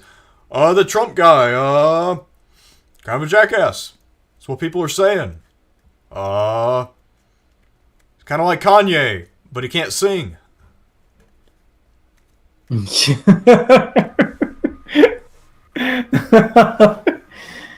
Yeah, no, he could have done that. I mean, to be fair, too, like, I mean, there was discontent in Obama's last 2 years, but it wasn't like hardcore discontent, if you will. It wasn't like, let's go burn some cities down or something. But overall, there was still kind of this idea. I mean, Obama, like, his last 2 years is when his approval rating was at the highest it was, post like the first 6 months of his presidency. Mm-hmm. So yeah, I think he would have had it.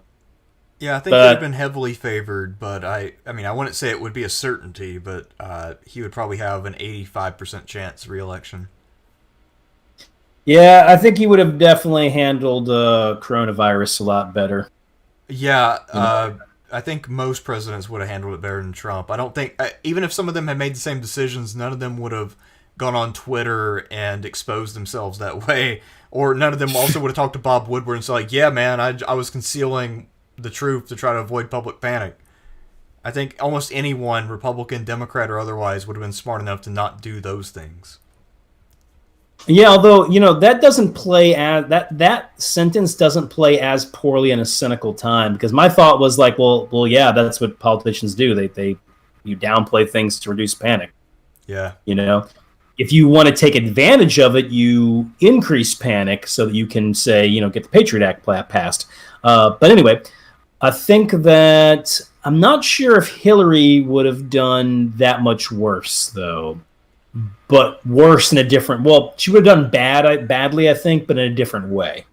Not necessarily in some of the ways Trump's done kind of like below average with it, I guess you would say. I don't know.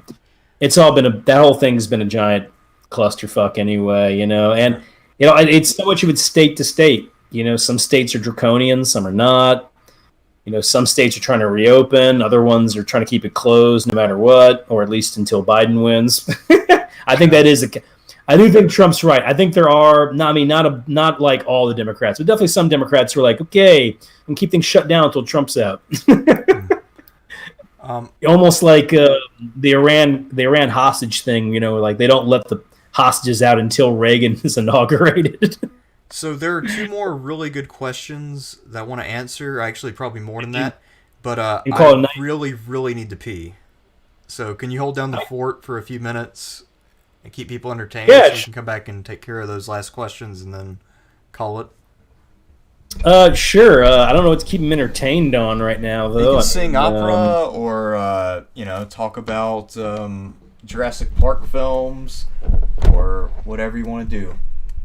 I am not talking about Jurassic Park films because after the first one, they all are just varying degrees of suck. All right. Well, okay. I kind of like the third one. Yeah, but I know it's not good. I just like it, but I know it's not good. All right. Well, tell everybody about the third Jurassic Park film for about 3 minutes, and I will be right back. All right. Well, sure thing, man. Well, okay. So why is Jurassic Park 3 okay, in my opinion? All right. So real quick here. The new big dinosaur they introduced, the Spinosaurus. All right, he is pretty badass, and I mean it's a massive dinosaur and an obscure one too. So I'm kind of glad they included it because people actually got to see that dinosaur in action, or at least in CGI action. So it's really cool they include Spinosaurus, which is just an awesome dinosaur.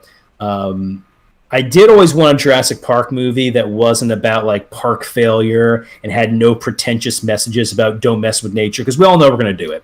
So this thing with Jurassic Park that I always thought was hilarious is Jurassic Park was always trying to tell you, like, we shouldn't be cloning dinosaurs. I'm like, whatever, we're going to do it. We're going to do it. We're humans. We're morons.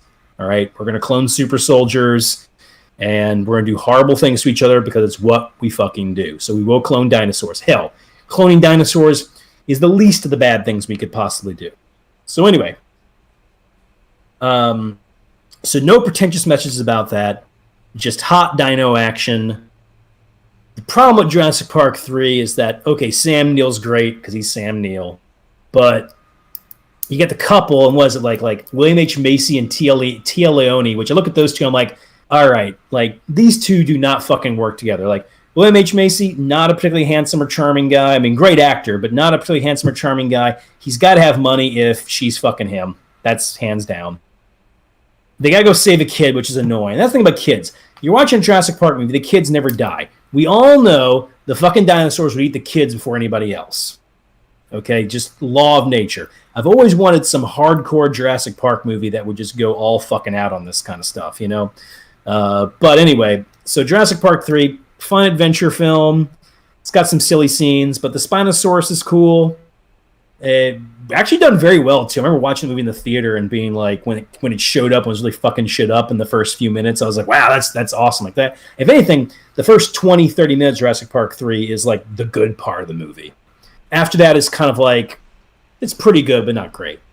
But then again, it's a fuckload better than Jurassic Park 2, which is preachy and mostly stupid.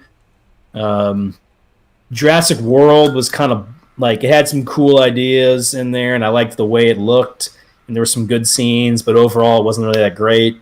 And then Jurassic World 2 is like maybe the worst movie in the series. I'm glad I didn't pay any money for it. Like, I got to watch it for free. Although I will say this, I thought it was interesting in Jurassic World 2 that they decided to combine dinosaur movie with Victorian haunted house, essentially. Because, you got those, like the Super Raptor 3000, whatever the fuck they call it, Liquid Metal Raptor, I don't know. It's like fucking around in a mansion, a Victorian-style mansion, and I was like, wow, this is like one of these, like turn of the screw, but with dinosaurs. That was kind of inventive, I'll say. But otherwise, Jurassic World 2 is like a dog shit. What flaming pile of dog shit. What was the flaming pile of dog shit? Jurassic World 2. I think that's the worst movie in this franchise. It was, probably. Although with Jurassic Park 3, when the Spinosaurus defeats the T-Rex after being bitten in the neck, there's no way that would happen. Because the T-Rex had very strong bite pressure, and it would have just broken its neck. Also, the Spinosaurus did not stand on its hind legs. It walked on all fours. Yeah, it's funny you mention that. I was just talking about how I really like the Spinosaurus in Jurassic Park 3. But both of what you said, of course, is right. I think they did well with that as like a movie monster villain. I think was very effective. That's probably the most effective part of that movie, is honestly the Spinosaurus. But yeah, you're absolutely right. I mean, shit, dude. It's the same fucking thing with that King Kong movie from 2005. The King Kong, he kills two T-Rexes, but I never liked. I'm always rooting for the T-Rexes. Fuck primate. Yeah. So, like the paleontologists were like, okay, the T-Rex just won, but it's a movie, so he didn't. King Kong's got to beat him. Right. Also, there are some people now who think that T-Rex was more intelligent than we realize. So, and also T-Rex lasted a lot longer than Spinosaurus. If you look at how the period of time the fossils are found. So basically, T-Rex would have definitely kicked Spinosaurus's ass. Well, I mean, I don't know about in a dino versus dino fight, right? Like if we throw them in a gladiator ring or something. I don't know about that. Well, if it was in the water, Spinosaurus would win because it was kind of aquatic, but T-Rex on land would definitely win. Yeah, I won't necessarily call that one, man. I want to read up more on that. It's all speculation anyway. The Spinosaurus was obviously a highly specialized predator, in the grand scheme of things. Its range is like what, 1 million years or something? Yeah, but I mean the T-Rex had about 5 or 6 million years, so. Oh yeah. And I think Allosaurus had about 3 million years by comparison. Yeah, I mean, we're talking about animals here who were like, Spinosaurus, it's like, wait, it was around for like 1 million or 2 million years. I mean, 1 million years? Can you imagine 1 million years of human history? It's true. All of these dinosaurs that we could talk about, they all outlasted us, at least to this point, so. Yeah, that's kind of why they have that kind of a humbling thought. Especially since we that guy would be like, they've got people who will be like, that guy's a dinosaur. And I was going to be like, what? You mean like he's a highly successful land animal that's going to rule the earth for tens of millions of years? Yeah. True. Well, then again, given the state of gerontocracy we're in, maybe that is exactly what they're saying. No, man, dinosaurs are cool. They dominated the earth unlike any other animal of its type, really. It's fucking amazing to see dinosaur bones or footprints and be like, this is from millions of years ago, right? It's stunning, probably the fossil I want to see most in person is Archaeopteryx, which is the the dinosaur has the feathers and you see like it's got its head turned to the right and the feathers are raised up. You know what I'm talking about? Sort of. Yeah, it's a very famous fossil. And it's really the fossil where they were like, okay, dinosaurs became birds. Yeah, there's Which also, another thing too, people are like, oh, go ahead. There's some just like theropods who are T-Rex cousins. I remember I saw one at a local science museum, and it basically looks like if you took a T-Rex and dressed it up in a ghillie suit. So it's got quills on it. yeah. I mean, That's fuck, scary man. looking. Like, God, man. Just, yeah, and dinosaurs didn't really go extinct. We got birds, don't we? And they're around.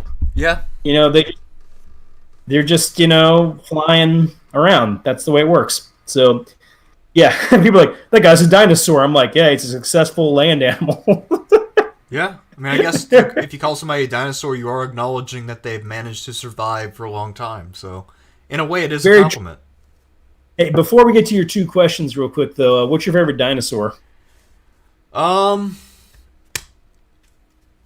Actually, just in terms of the aesthetic, I kind of like Allosaurus. I think that one's probably my favorite. Allosaurus is cool. Also, Allosaurus's arms look less useless than T-Rex. Yeah, I think that's why I Yeah. like them. They look faster and more versatile. Yeah. How about you? When I was a kid, of course, T-Rex, and naturally, you run around the home or the apartment pretending you're T-Rex and shit. But the one that really scared me as a kid, which made me like it, was Deinonychus, which is what the velociraptors are in Jurassic Park. Because actual velociraptors are the size of chickens. Yes. But Deinonychus was essentially slightly smaller than a human, but the same kind of dinosaur.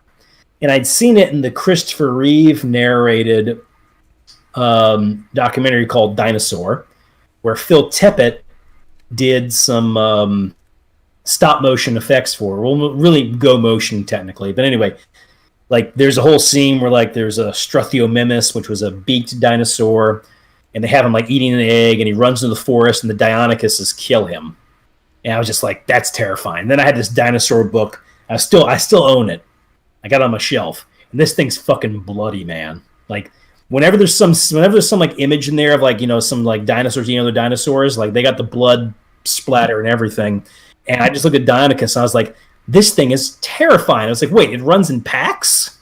So I remember seeing the Jurassic Park trailer and seeing the Velociraptor, and I was like, in my mind, I was like, Deinonychus, I've got to see this movie, And then the movie, they're like, Velociraptor, and I'm like, I don't know what that is, but I know what Deinonychus is. And also, the Deinonychus fossil was discovered by John Ostrom in the 1960s, John Ostrom and his team, and it really was the Deinonychus fossil that created the revolution in how we understand dinosaurs. Because before that, we had the idea of dinosaurs being great lumbering lizards, and Deinonychus really pointed towards dinosaurs being warm-blooded, more nimble, not the slow, dumb beasts that you would see in the old Lost World silent movie, or even in King Kong. Although the Lost World silent movie is pretty cool, But anyway, so yeah, I like Deinonychus best, man. I will say this to everybody though before we get into one last thing. If you want to see something cool, go on YouTube and look up the movie Phil Tippett's Prehistoric Beast. It's my favorite short film ever made. And when you watch it, keep in mind the entire thing was filmed inside of a garage. Damn. So, yeah, watch it, man. It's fucking cool. It's a really, really well done movie. And Phil Tippett, just so everybody knows, was a special effects guy in the 70s, 80s, and 90s in particular. I mean, he still has work today, but that really was his heyday.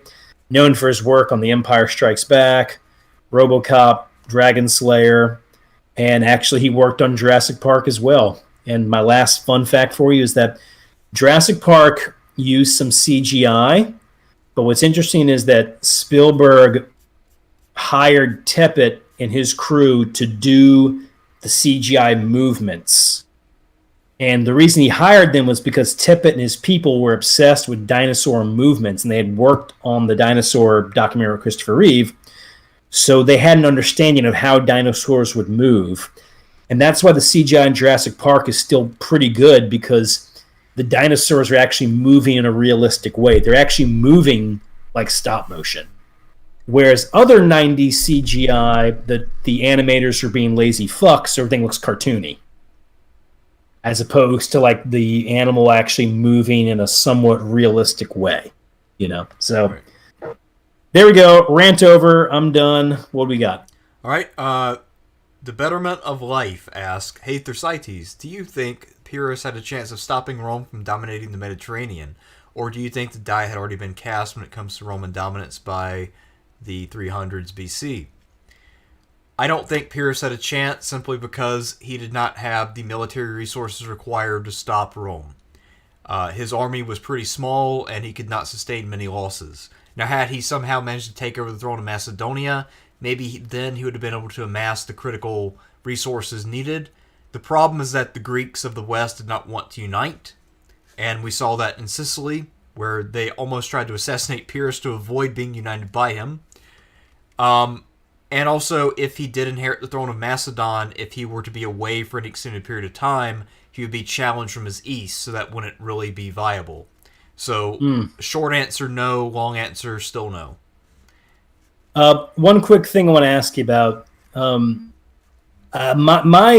thought. I mean, I'm not a Pyrrhus expert. From what I have read, what struck me was that and you kind of said this already, the political situation almost precluded Pyrrhus from being successful. Like, even if he somehow managed to win like a bunch of Hannibal level victories, the political situation alone meant he couldn't stand up to Rome in the long term. Yeah, because, I mean, the Greeks might have actually had the resources in theory to combine and either hold, serve, or beat Rome. They had a lot of population, a lot of wealth. The problem was, every time they would unite, it was to face a crisis, and then as soon as the crisis was over, they were afraid that other Greeks would assert dominance over them, and then they would go their separate ways again. That's the same pattern you see in Sicily, where they would combine, beat the Carthaginians, and then go their own way. The Carthaginians would start making progress again. There would be an event where they'd all panic, reunite, and kick a lot of ass, and then break apart again. So that was a very established pattern by the time of Pyrrhus, and they had not really learned anything from it, apparently. Although I guess what they had learned is that all these crises go away, so they had no ability to really understand that Rome wouldn't. At least that would be my take on it. Okay. So Michael Kraus says 2020 will be more like 2000 than 1824. Maybe you can take that one, Sean. By 1824, he means the four-way election between John Quincy Adams, Henry Clay, Andrew Jackson, and William Crawford. I don't know if anybody would think it's like 1824. It's definitely not like 1824 in any way I can think of. We don't have four candidates running who are viable. We're not coming off the James Monroe level high. I don't see any parallels. And to be perfectly honest, man, 1824 is debatably the most bonkers election in American history. I know of nothing quite like it before or after. It really was like this weird, almost like wide open Wild West election, really. So yeah, I wouldn't compare anything to 1824. You could compare right now to 1860, debatably, but even that is really shaky because the parties are not truly sectionalized, at least not as thoroughly as in 1860. You don't have four viable candidates running. So the 1860 had Abraham Lincoln, John C. Breckinridge, Stephen Douglas, and John Bell. It's not like 2000 either, though. 2000 was a low turnout election. The vice presidential debate was essentially two old guys agreeing with each other. 2000 election. I mean, it's like nobody really cared. I mean, I get it. Things happen. People paid attention. But let me tell you, man, like people really didn't give a shit. There was this view that both the parties were essentially the same, which in some ways is a more accurate interpretation than we have today in many ways. I don't know what election would be most like the current one you're in? I don't know. Yeah, I don't know either. But I think the most interesting elections have probably been 1824, 1800, when Adams and Jefferson ran against each other was pretty interesting. Also, Yeah. 1912 was really interesting. 1912 was very interesting. Another four. I mean, even though Debs wasn't like that serious, it's still a four-way election. I mean, he's still interesting, of course. Yeah. Yeah, like Taft, Theodore Roosevelt, and Wilson. Yeah. I don't know. I can't really think of an equivalent we can draw lessons from. I believe that we are. I mean, you're always in a sense in new territory, but some elections are more similar than others, right? Like, okay, 2000 in many ways reminds me of 1924, where you essentially have both candidates. There's not much daylight between them. They essentially agree on the same stuff. You know, hence low turnout, boring election. Oh, and much 2018, 24 both had a left-wing third-party candidate who acted as a bit of a spoiler. So those elections had a lot in common. 1860 and 1824 in many ways had more stuff in common in a few ways. But it just I can't think of any equivalent, man. Here's the thing though, like Lincoln got elected in 1860. The South didn't say you're an illegitimate president. They just said you won and we won out. At least the Deep South did, right? We're going into an election where I would venture to say the majority voters of both parties thinks the other side wins. They straight up fucking stole it. Yeah. Okay? Like, they stole the election. So that, and combined with the Supreme Court shenanigans, because even if it wasn't Trump who made the pledge, it was definitely McConnell. And we know even if Trump's gone in a few months, McConnell's going to be around, right? So we already have this legitimacy crisis going on so many levels that we just didn't have, except maybe 1860. But even 1860, it really wasn't a legitimacy crisis. It was certain people in the South saying, we know the moral tide has turned against us, and more importantly, we know the political tide has turned against us. We know the North's political power has now reached critical mass. So if we can't be in charge of things, we're just going to fucking leave. And they didn't question Lincoln's legitimacy as a president from what I've seen. I mean, of course, some newspapers did, but for the most part, right? Yeah. So, yeah, we don't really have an equivalent that I can think of. All right. Next question from Seth Becker. What do you guys think of the possibility that the results of the election will be decided by the Supreme Court? Please expand on post-election day scenarios. Thanks again for being here, guys. Well, thank you for asking a question. I don't know. I guess it would depend. I guess for it to go to the Supreme Court, there would have to be either a controversy in a particular state about voting, which could be the case given how especially Trump has been trying to muddy the waters on whether or not it will be legitimate. If it does go to the Supreme Court at this point, neither side will accept the result, however. It obviously could get very messy very quickly. That's the point, though. Hard to answer. The fact that they're going to get this justice in under the gun already makes the Supreme Court illegitimate in that case. I mean, eventually one of these sides have to cry uncle. So ask yourself, does Biden cry uncle first or Trump? Probably Biden. We say that. I think it has to do with party support as well. Do you think the other Republicans would be like, okay, Trump, throw in the towel? They might ask him, but he's not going to say yes. Exactly, because once again, you can ask Trump to, denounce these people who vote for you. He's not going to do it. Yeah, it's true. He's not going to do it. He's not going to do it. So, I don't know what, man. I think I think the last 2 months of this year are going to be absolutely horrible. I agree. But no, the Supreme. This is not 2000. Even 2000. I mean, fuck. They made a 5-4 decision of Bush over Gore, and what do you know? The 5 who said Bush were Republican appointees, and the 4 who said Gore were Democratic appointees. Yeah, and that's when they revealed that the Supreme Court is a fundamentally flawed institution. And then basically Scalia afterwards, his whole thing is like, I don't want to talk about it, but the reason I voted for Bush is because I'm a Republican. He's like, I'm not going to make any bones about it.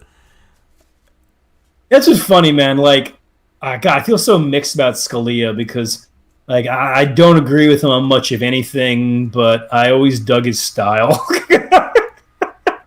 He was shameless. Actually, I think in some ways, stylistically, I like Thomas in the sense that he doesn't pretend like he gives a fuck. His whole thing was, I'm going to wait to see what Scalia says, and then I'll just write a really lazy statement saying that I agree with it too. No, I wouldn't say that. Thomas does have some of his own thoughts. I do recommend that Corey Robin book, The Enigma of Clarence Thomas. I thought it was a fantastic book. I'm not saying Thomas doesn't have lazy moments, but I guess everybody does, right? But no, I do think Thomas was not merely a Scalia sidekick. They did have points of disagreement for sure. And while Thomas is pro-corporate for sure, he wasn't as pro-corporate as the other Republicans, comparatively at least, right? Like fucking Alito. I mean, that fucker would like find an excuse for child murder as long as corporations were doing it. Yeah. Here, let's see. Where's the next one? Do you think civil unrest will increase after this election, regardless of who wins? Yeah, I think so too. I guess we've basically been talking about that a good deal already. Yeah, I know. I mean, it's like he says in Jurassic Park, right? Hold on to your butts. All right. The betterment of life. But to ask a question related to the stream, do you believe that we can get back to something resembling normality, or is this highly partisan and extremely divisive politics the new norm? New norm. I'm inclined to agree, unfortunately. The ingredients are there for it, Yeah. Jack Lou 239. Sean said last time he was very pessimistic about our current situation. Do you think it's an overreaction? Didn't the U.S. face worse social divide in the 1960s? If not, what makes it different this time? Oh, a lot of things make it different this time. Oh my God, so many things. Like the 1960s, you had broad-based prosperity. We don't have that. There was a decline in faith of institutions, but you'll find that there wasn't a decline in the idea of American promise. I mean, okay, sure, you can go find some radical left-wingers at Berkeley who will say shit like that. Like, who was the guy who was like, you can't stand the machine, you got to throw your body into it to stop the machine from moving. It's very, very passionate speech, You're going to have this kind of people. Most people were perfectly fine. And you can see that as soon as guys like Reagan were waving the flag around, they were getting landslides. So the majority of Americans were like, fuck this new left horse shit, go America. All right. So you had that. You had faith in the country. Faith in the country was still strong. Not faith in the politicians, though, and the institutions. That had taken a lot of hits. So don't get me wrong. There was definitely social strife. The other thing, too, is the society was not... I can put this into words. Like, the society had become very homogenized from roughly the 20s to the 60s. See, before the 1920s, you had a lot of new immigrants coming in from all different parts of Europe. Some from Asia as well, but mostly from Europe. You have Russian Jews, you've got Polish people, Italians, you still got some Irish coming in as well. Well, those groups started to integrate in the 20s and 30s into this idea of I'm not an Irishman, I'm an American. And there was an American ideal to live up to. We don't have that. We have mass immigration and diversity without a belief in a national myth. That is a recipe for chaos and dissolution. So there you go.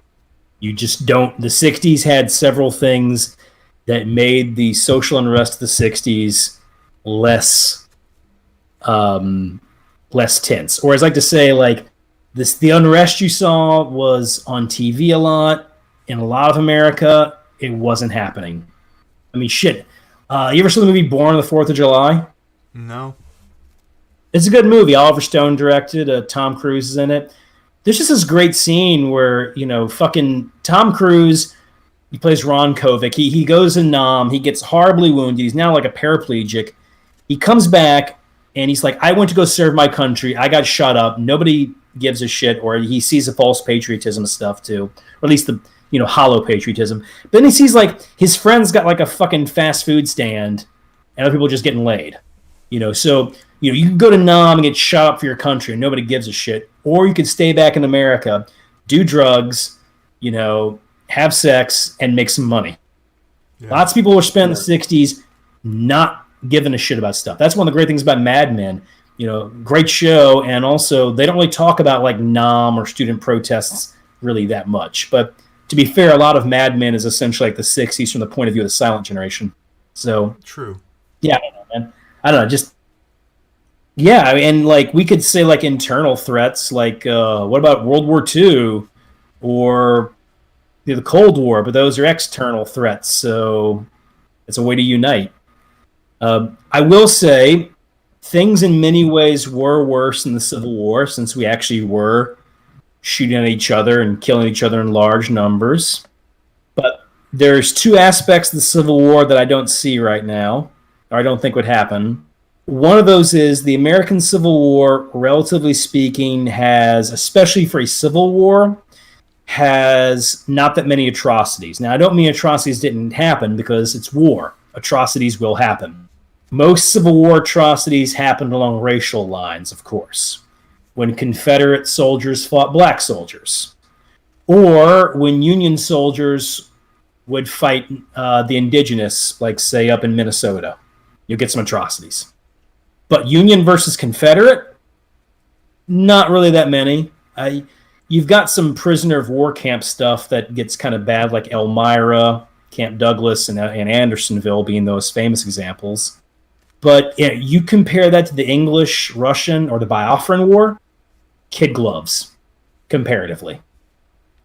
And at the same time, what's fascinating about the Civil War is that the Confederates set up their government, and it's essentially just a copy of the American government.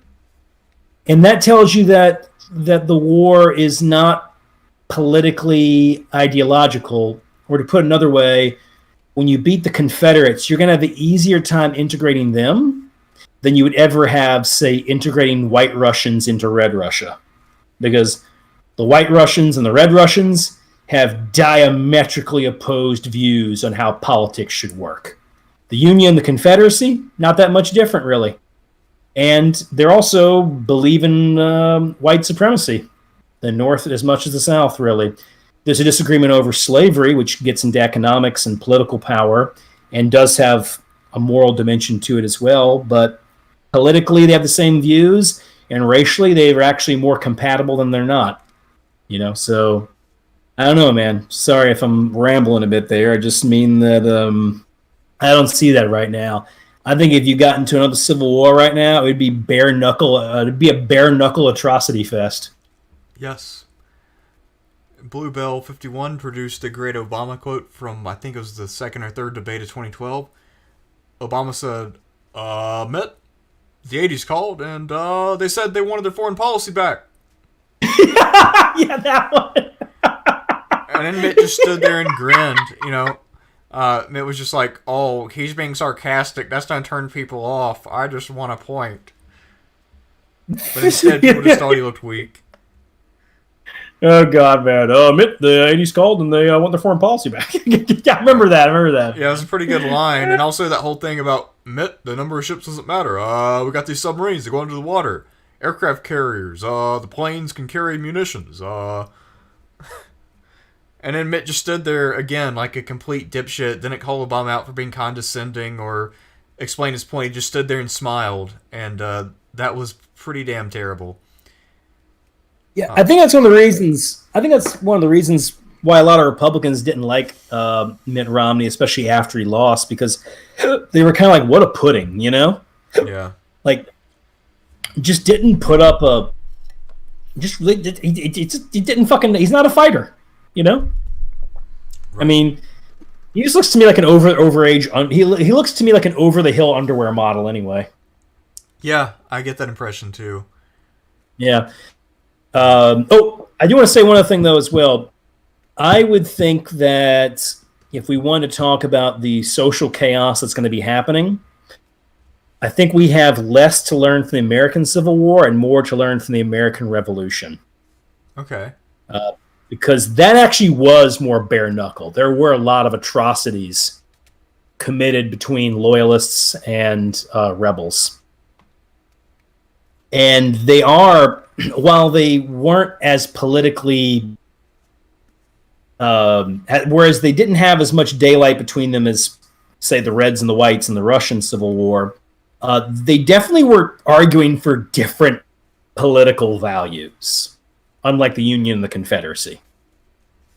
So I do think the American Revolution, it's not going to be a one-for-one thing by any means, but I think that one actually has more to teach you about where things would go if it got that bad in America, you know? But yeah, we don't even have founding myths, man. I mean, shit. The Confederates put Washington on their seal. The Southern Illustrated News, the main national newspaper of the Confederacy, had George Washington's statue on it. I mean, they're appealing. I mean, both of them are making appeals to the Founding Fathers and saying that they are upholding the traditions of the Revolution. Well, most of them are saying that. There's a few oddballs on both sides who are projecting that, but that's a different story. The point is that, you know, you don't even have that, man. Like, the founders are getting their shit taken down, you know? So, you know, you don't really, like, have national mythology we can appeal to. And, you know, if you think about, like, Rome, right? Like, you know, Roman mythology is all about these great heroes who founded Rome, and the same thing with us. And if you do not have reverence for the people who founded the country, then for America, the way we're configured, it's over. Our gods, our pantheon, are those founders. If they are discredited, and they are being discredited, then okay, you killed the guys who made the thing, so it's not going to last. There is no America without Washington and Jefferson and Franklin and the rest. Bluebell 51 also asked, have either of you read Gene Sharp? I have not. How about you, Sean? Never heard of him. Or her. Yeah, I think it's a man because it's spelled with a G. But okay. I didn't see the actual question, you know. Biden came off as someone born on third base who thought he hit a triple. I thought he came off as somebody who left the nursing home and forgot how to get back. But I don't know. There might be a G shucks thing to him too. He's like, "Wow, I actually made it, huh?" yeah, it's like, all right, this is happening. Cool. I mean, just finally, like third time's charm. yeah. Why is this orange tinted man yelling at me? Wait, also, he's like, how the hell did you become president? There's definitely got to be some of that, right? Like, I was in Congress for 40-something years, and this guy has done nothing political except occasionally make harebrained speeches and become a birther, and here he is in charge of the country. Listen, Jack, in my alternative dimension, this didn't happen. We elected a good, responsible man. A good man, an empathetic man. All right. Wait, what's that? No, I mean, like Biden, I guess, sort of feels like maybe the timeline shifted to some dark dimension because, oh, yeah, it's the complete opposite of what he probably thought would happen. I mean, I guess he assumed Hillary would be president, or somebody else would become president. Not. Do you know his relationship with the Clintons or anything? No, not in any detail. I mean, from what I've read, like they're not. I mean, they're not like antagonistic, but they're not really like true blue allies either. That's just from what I've read. Oh, you know, kind of what I picked up on. You know, I was just asking. You know. Yeah. Okay. Let's see. I feel like Trump versus Biden is like Mark Antony versus Octavian. The Republic is fucked. That is a massive insult to both Antony and Octavian, sir. I agree. Yeah. Yeah. There's it's kind of funny. Like I tell people, like if your democracy or republic fails, you get on your knees and pray for Augustus. That's the best you're gonna do. Yeah, actually, I had a friend all the way back in undergrad, so late 2000s, who would say he's just waiting for Augustus to arrive. And this is as the Bush administration's falling apart, so I do know at least one person who's been asking for Augustus to deliver us for a while. I think Augustus. I think our best scenario is an Augustus one, which honestly could happen. Yeah, it's our best scenario at this point. Oh God, because in our case, because of the way our country's structured, it would most likely be some billionaire, and because the billionaires who are rising are tech billionaires, it might be like fucking Mark Zuckerberg. Yeah, there's just one problem though. A guy like Mark Zuckerberg, unlike Augustus, can't appeal to what Augustus would appeal to, which is like Romanitas, right? Right. Right. Like we just don't. To hold this thing together, you've got to appeal to a certain kind of Americanness, which a guy like Zuckerberg could never do. I mean, fucking Zuckerberg is like Data with less emotion. Yeah, also Data did come across as being caring, even though he came across as both emotionless but somehow caring. Zuckerberg comes across as someone who was possessed by a Mesopotamian demon, and just instead of doing any harm, he just kind of sits around and looks the world around him in a disinterested way. A Mesopotamian demon, huh? Yes, because he's like, well, this is culture shock. I didn't think civilization would get this far. I guess it's kind of neat. I'll just play on my computer today. Thank you very much. Yeah, fucking oh god, man, like you mentioned that like about Data, and I was thinking like, well, Data seems caring because he asks questions. Yeah, maybe that's right? What it is. Like, Jordy, how are you doing? Or Jordy, why are you doing that? Also, remember Tasha Yar show. Data is fully functional. Okay, just saying. Yeah, no, they clearly had some relations. Very clearly, she had relations with a robot. Oh yeah, just keep that. Yeah. So, and that was not very subtle either. At the end of that episode where she died, and then Data's back in his quarters. I mean, they made it very explicit that the two of them had gotten it on. Oh, most certainly, man. Well, I mean, they had that weird episodes on the first ones, like the love things on the ship or something. I don't know. I haven't seen it in ages. So Seth Becker wants to know where Sean's podcast is.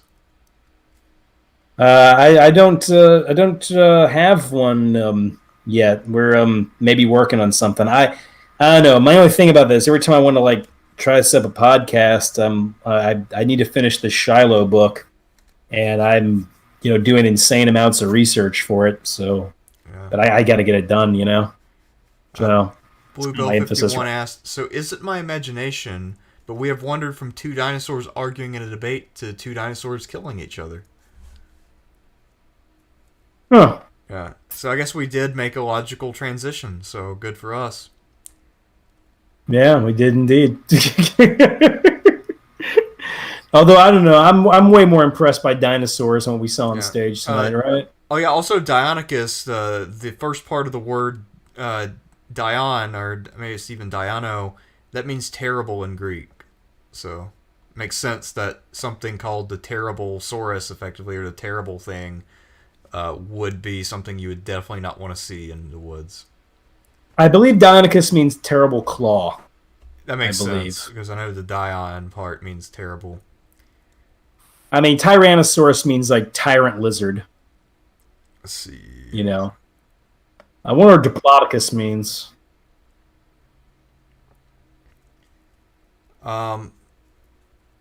So Discord is not letting someone in. Let me check real fast. Oh, when do you want to call it quits tonight? Probably fairly soon. I don't know what the problem is with Discord right now, Bluebell. I can't tell you. I don't know what the issue might be. J.R. Logue grew up in a Modern Warfare 2 lobby. That's pretty funny. Yeah, Modern Warfare 2, I guess back, especially in the heyday of the Xbox 360 and PS3, there was a lot more shit talking in video games than there is now. Now people can get banned from servers for life for talking smack. Also, Really? Modern Warfare 2 has one of the most controversial scenes in gaming history. You accompany some Russian terrorists as they shoot up an airport, and you have the option of shooting civilians. Yes, actually, it's an amazing piece of free speech. So hats off to, was it Infinity Ward or Activision or whoever made it? So, Oh yeah, this is like part of that thing where, like, yeah, I mean, the world artistically was a lot more open and crazy at that time, and yeah, like so now you can't talk shit while you're playing. I mean, what the fuck, man? That was like half the fun. I mean, I didn't play those kind of games, but other people I knew would, and I'd see them doing their shit, and I just thought it was fucking hilarious. I just thought it was hilarious them like talking shit to other people online. I just wonder where some of that like kind of energy, where's going to be its outlet? yeah. I mean, because you're not going to really get rid of guys talking shit. It's kind of what men have been doing in all cultures everywhere, world without end. So that's really kind of sad they'll ban you for that, because fuck that, man, Yeah. But, I say, man, they're just like, it's like, I don't know, it's like a kind of, I was telling Danny about this, like, we were talking about the idea of like what we call like suburban reform, if you will, like in the 90s, where Bill Clinton's idea of reform was to talk about like violence on television and to regulate TV programs to where they couldn't just sell toys to children, which is why things like G.I. Joe and Transformers ended, Yeah. And I'm like, well, that's our idea of reform now, huh, guys? Like, don't worry, everybody. You won't make much money in the world. You won't have much self-respect. We're poisoning the oceans. Everything's getting worse, but you can't talk trash online. Yeah. Jack Lou 239. Why did Rome stop spreading westward after Augustus when unified Rome had all the manpower and resources?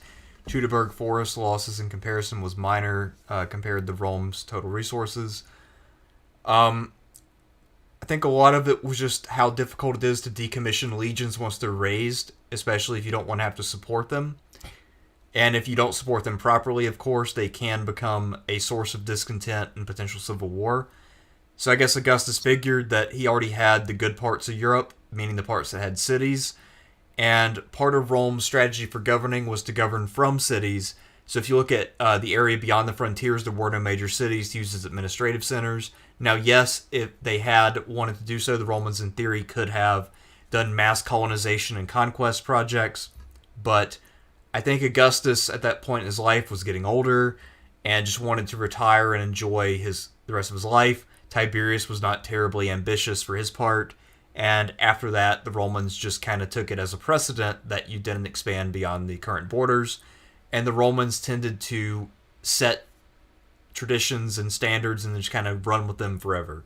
So, I mean, that's kind of a haphazard answer, but that's what I got right now at 2:06 a.m. That makes a lot of sense to me, man. Yeah, all right. There was also I know we're all next. Yeah. There was a debate in the comments about your treatment of the 60s. I guess that's something we can come back to at some later date. 60s culture versus now. What's the gist of it? Somebody said it was a really good summary. Somebody else said it wasn't that great of a summary, although it was okay for the time limit. But, it's all good, I guess. We can talk about that at a later time.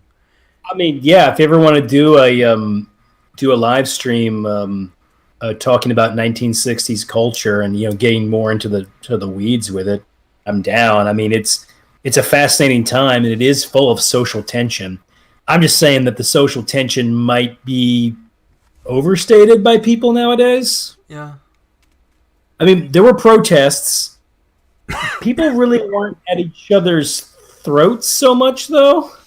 I mean, it also depends on where you're at, too. right? Like the experience, and like I was talking to somebody about this just to say real quick, like they were like I was like, okay, so my mom was in Evansville, Indiana, and she said all the weird stuff people talk about in the 60s. She said that was just stuff we saw on TV. Didn't really affect us too much, in her opinion. My dad was in New Orleans, and they're going through desegregation. So that's a whole other can of worms.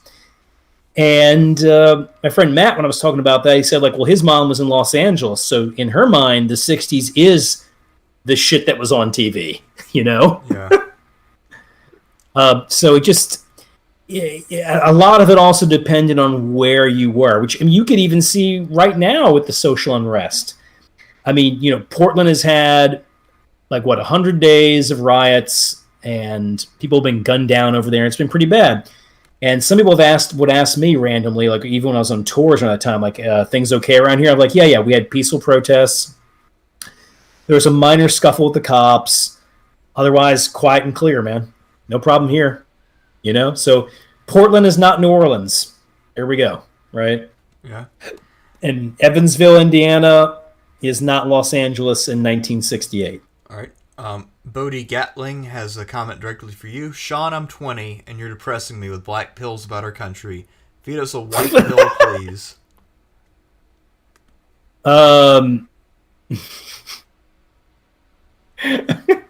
Well, I used to say my white pill was art, but now that we're in kind of a kind of censorship era, and I don't mean censorship like the government's coming after your stuff. There's different types, but I just mean that people are less free with their art than they were 30 or 40 years ago, and definitely less free than 50 or 60 years ago. I can't even rightfully say that one right now. I don't really have any white pills. Unless you're like a corporate Democrat, then the future looks really bright for you, I think. I could even be wrong about that one. I guess if you're looking for a white pill, video gaming is pretty good. There's a lot of advanced storytelling in games now. Accessibility is better than ever. You got a lot of creature features, and if you do retro gaming now, there's all kinds of ways you can have save states, or even play on a cartridge, but play with an EverDrive and have all the games for the system on one cartridge. So, I don't know if that helps. Also, you can find a lot of academic stuff online for free, so that's pretty cool. Actually, that is one good thing, man. There is so, like, the internet, I'm still marveled at about how much stuff's at my fingertips, right? I mean, I look at these old Civil War books, and I think of how hard it was to get some of those old books, and I just go to the fucking Internet Library Archive, and there's 95% of them. Yeah. If they aren't there, the other 3%'s on Google Books, and the 2%, well, okay, there's 2% I can't get, right? But I'm a spoiled brat when it comes to that. So researching never been easy. I don't know, man. I think... the white pill that keeps me going, though, is remember the Rome TV show, Derek? HBO. You like that one? Yeah. Remember the last episode? Like they have the it was Actium was the one where Augustus beat Mark Antony's fleet. Well, it was Agrippa, but you know what I mean. Mm-hmm. So they have like Mark Antony, and they're rowing away from the fleet sinking. And Mark Antony's like looking at your eyes, like, defeat's not that bad. I mean, the sun still shines, water's still water, right? Yeah. So, as bad as any of this stuff is, I can assure you that the food will still taste good. Sun's still shining. There's still great art in the past. There will be great art in the future because nothing lasts forever. That's the only glee I take in this, is all these idiots, right or left, who think they're going to be creating some permanent thing, and I think it's stupid. Well, my consolation is whatever they create not only will fall, but will also be mocked and forgotten and insulted. But, food still tastes good. I guarantee you, as long as you're doing it right, sex will also still be good. Okay? Yeah. As long as it's happening. So, there. Sorry, but if you're looking for a white pill in the greater world, I got nothing for you, man. Yeah, I guess one Sorry, white I just pill don't- is that if you can find a way to make a living and stay away from politics, then maybe you can just ignore some of what's happening, but not all of it, certainly, because the world's become very politicized. So, I don't know. Oh, hey, here's a good advice overall.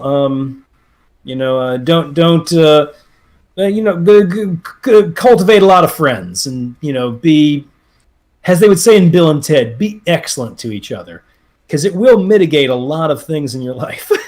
True. You know what I Having friends mean? is always a good idea. That's always It is. good advice.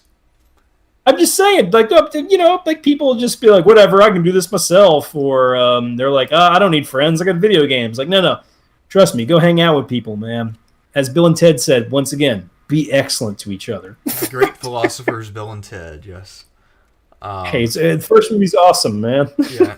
All right. Let's see. So there are some comments to the effect that journalism has gone down the toilet.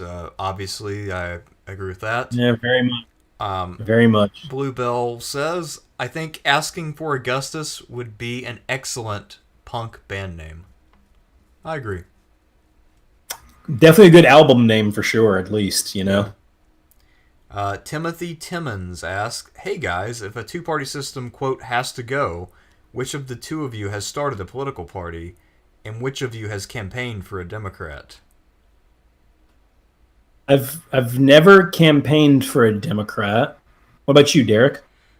Well, I have not started a political party. I did campaign for Bernie in 2016, and I donated to him this time, but I've never campaigned for anybody else.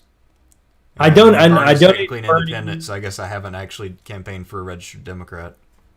I donated for Bernie. Donated to Bernie both times, and I donated to Gabbard and Yang. In the last cycle too. That's about all I got, really. As far as starting another party up, system already has stuff in place to make sure your third party goes nowhere. Yeah.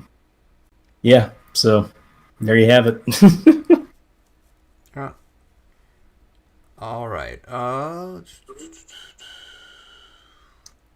Somebody compared Trump with Sula potentially. I don't know.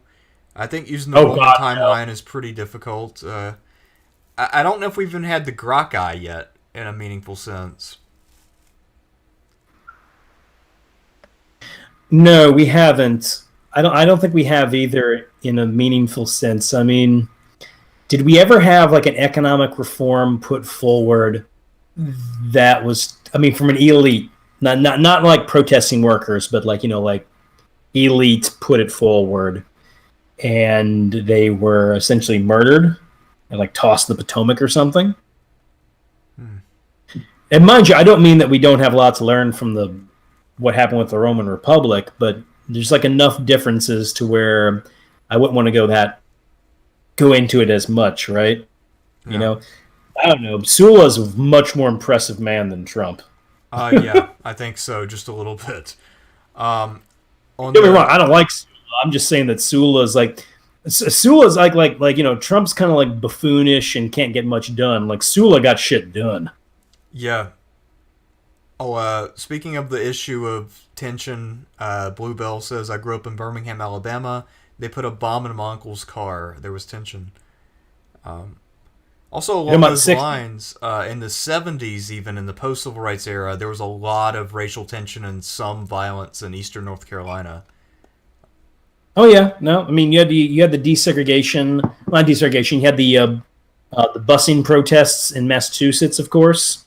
I'm not saying there wasn't tension, shit. And I will say though, of course, in the case of New Orleans with desegregation, there wasn't as much, Like I read a book about it, and I thought compared to the stuff I'd read about in Alabama, it was kind of soft around here comparatively. Not that it was like an easy fight, but it was easy comparatively. The hard stuff was being done in Alabama and Mississippi in particular. But like, so that person was saying that what was it, their uncle again had a bomb placed in their car. Yeah. Yeah, I'd like to hear more. That's interesting. Yeah. That's something like worth. I don't know if they've recorded it or whatnot. That's a story like worth recording if it hasn't been, so that it's in the historical record. Yeah, that would be a good story to go through, I think, at some point. Like hell, I went to one of my after my dad died. I went to one of his ex-girlfriends who he was still friends with to give her some stuff of his, and I found out that she was actually in Berlin when the Soviets took over. Damn. Yeah, she was telling me some crazy stories, and then she stopped because she didn't want to go on.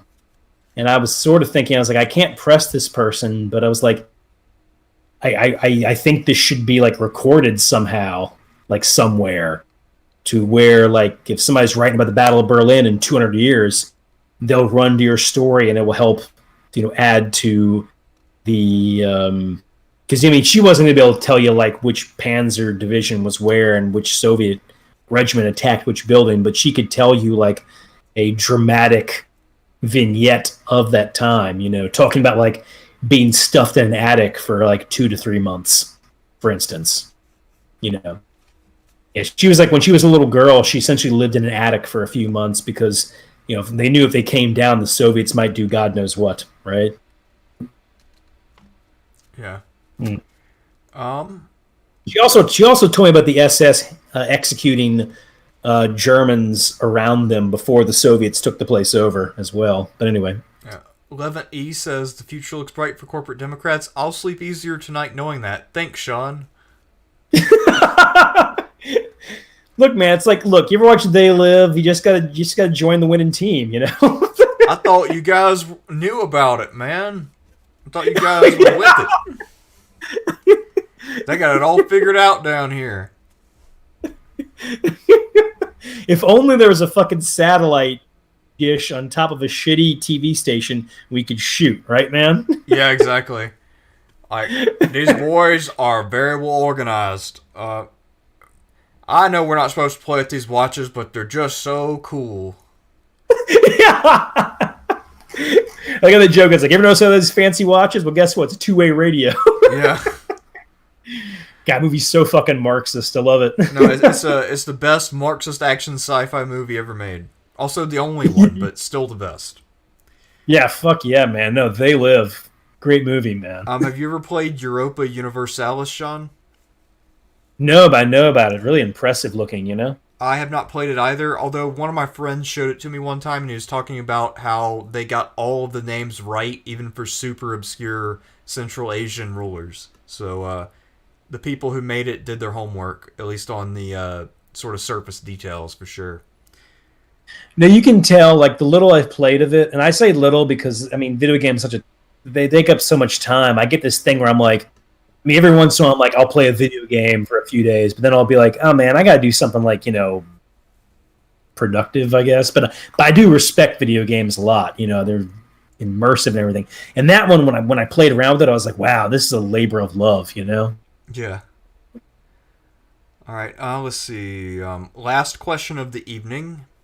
Remembering Truth asks, is there any value in communicating with our local representatives? How local do we mean here? I assume local is in your town or county.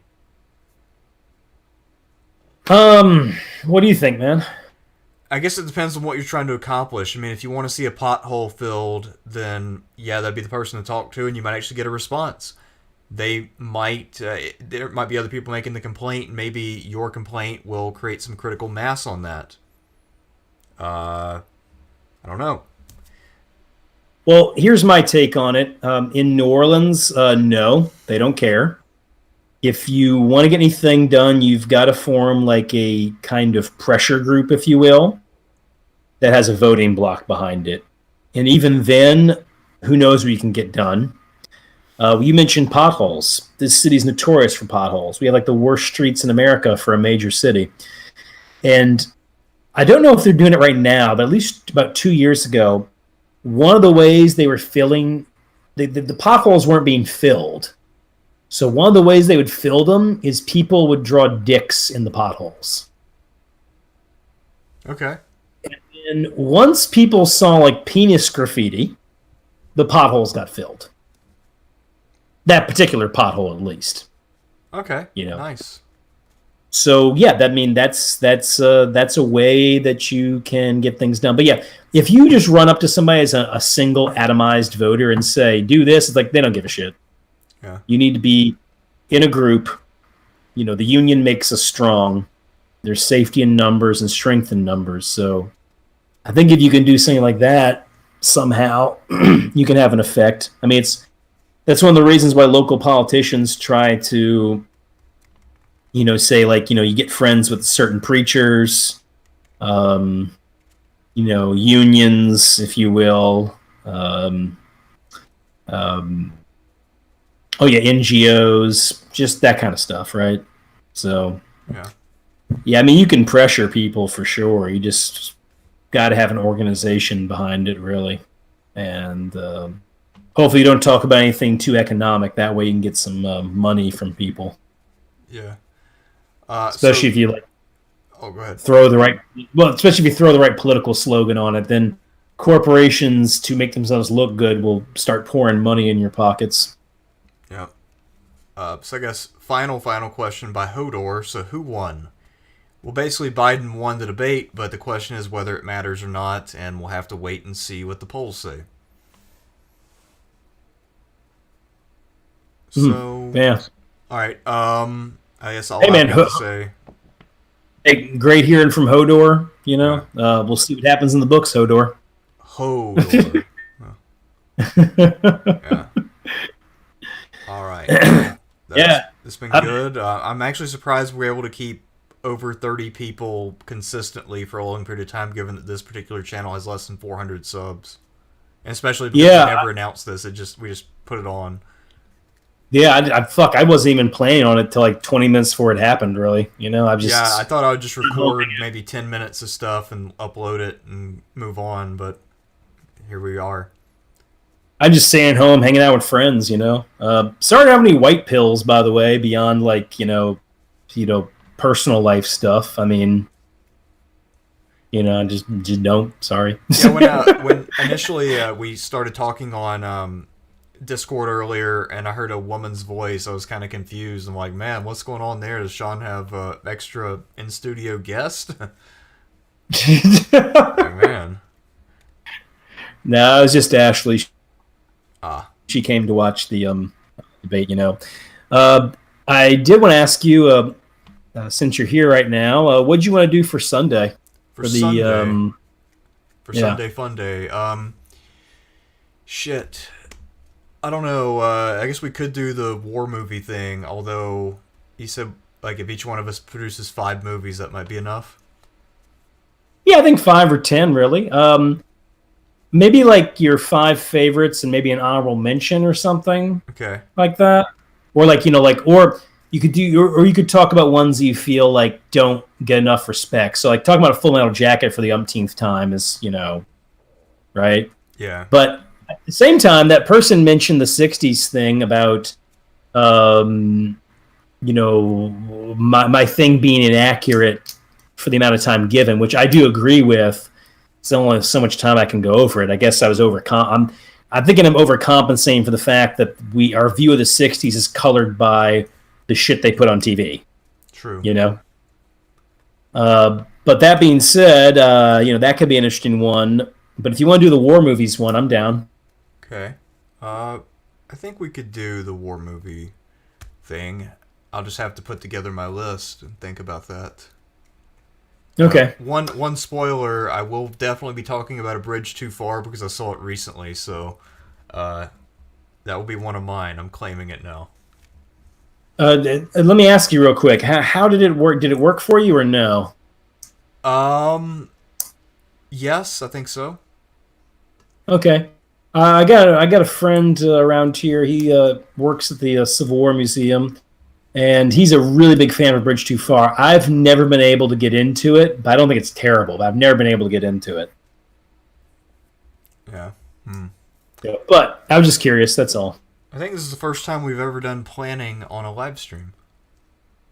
Yeah. So Yeah. Yeah, We're let's do some innovating. more movies. We're breaking bounries here. We're yeah, doing things that breaking- most people wouldn't have the balls to attempt.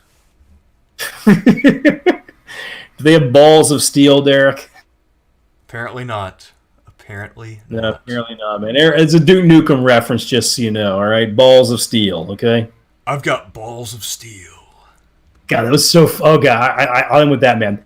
That fucking YouTube video with that, where that woman is like, it's like she's like, make him stop talking. And he's like, I've got balls of steel.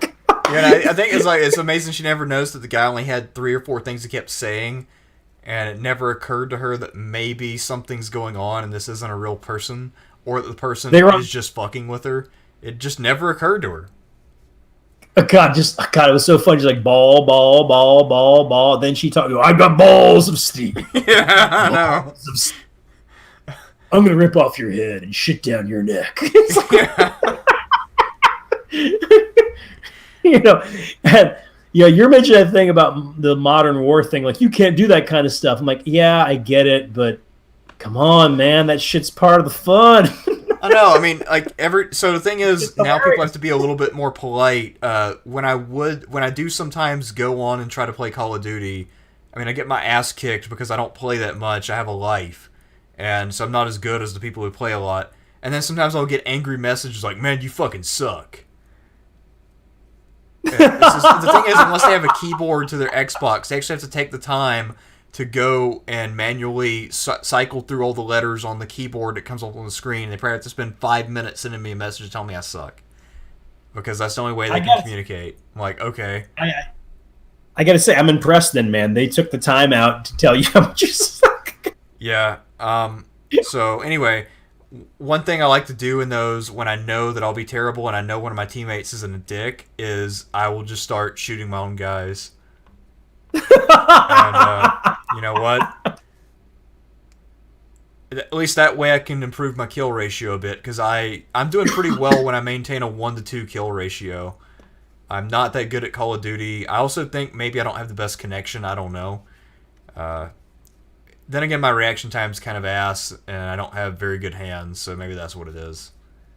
And then there's the whole I don't play 20 hours a day shit. Yeah, or fuck yeah, man. Just yeah, I've actually never played those, but I know I'll watch them, and I always thought like massive online role playing or first person shooters would be really cool, and then you actually watch them, and they're not as much. I mean, it can be fun, right? But it's not like, like fucking. Oh god, man! I remember I was watching the old Star Wars online role playing game from like 15 years ago. And there were some people just like in this, like, so there's a game store. You had like the board games played in the front, the miniatures games like Warhammer. In the back, they had like desktop computers you could rent. Yeah. And the good thing about that is that all these guys would come together. They'd rent all the computers and they could like coordinate with each other, right? So they're all playing fucking Star Wars online. I'm like, and in my head, I'm thinking of like, shit from A New Hope, right? Like you're walking in the cantina, you got these weird aliens. You got Han Solo shooting at some stormtroopers in the docking bay. No, these fuckers are just running around with lightsabers, chopping up wildlife for experience points. That's it. Yeah. Also, I told you about my roommate in college who was trying to become a professional Halo 2 player, right? I think I've told this story before. The people who really go hardcore into FPS games, they have to memorize maps and figure out where weapons are, and then figure out the optimal time to go for weapons and coordinate these strategies with their teammates. So it basically becomes work. It loses appeal, and you have to find ways to break the game. Also, people who do real-time strategy games, they figure out game-breaking strategies that are basically just resource management and really just defeat the feel of trying to lead an army. So I feel like the people who do that kind of professional gaming are fundamentally going against the grain of the spirit of gaming. I see. So, Hunger Games without the high stakes, right? Yeah. I mean, it just sounds terrible. All right, man. We'll do war movies next Sunday then, All right? Next Sunday on my main channel, Thersites the Historian, we'll be talking about war movies. Until next time, don't kill too many brain cells watching clips from the last debate between Biden and Trump. The best thing anybody can say about the debate is that it has indeed ended, and we're all dumber for having watched. So, thank you all, and have a good night or morning or whatever time it is where you are. Good night, good luck, and we'll see you soon.